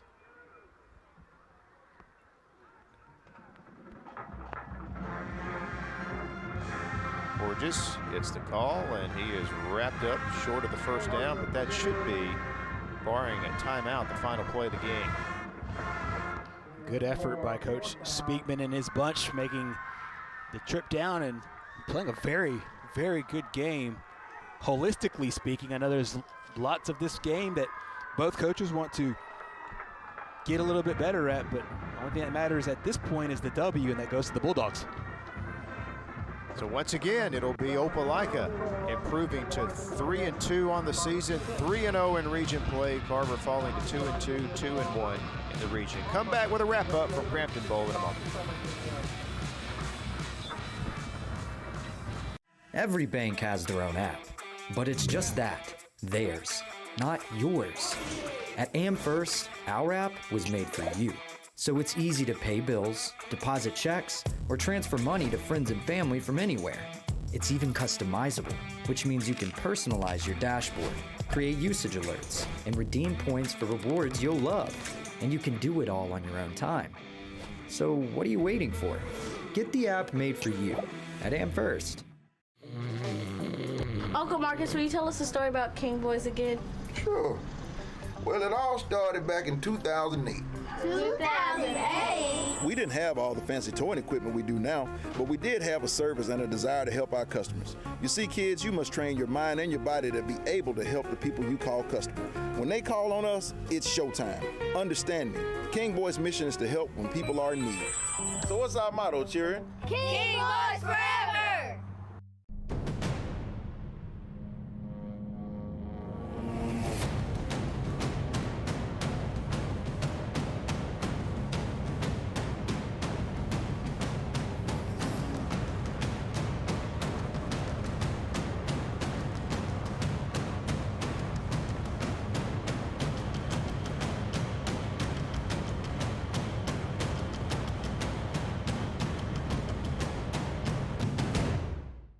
We were looking to sell our starter home and move into our dream home.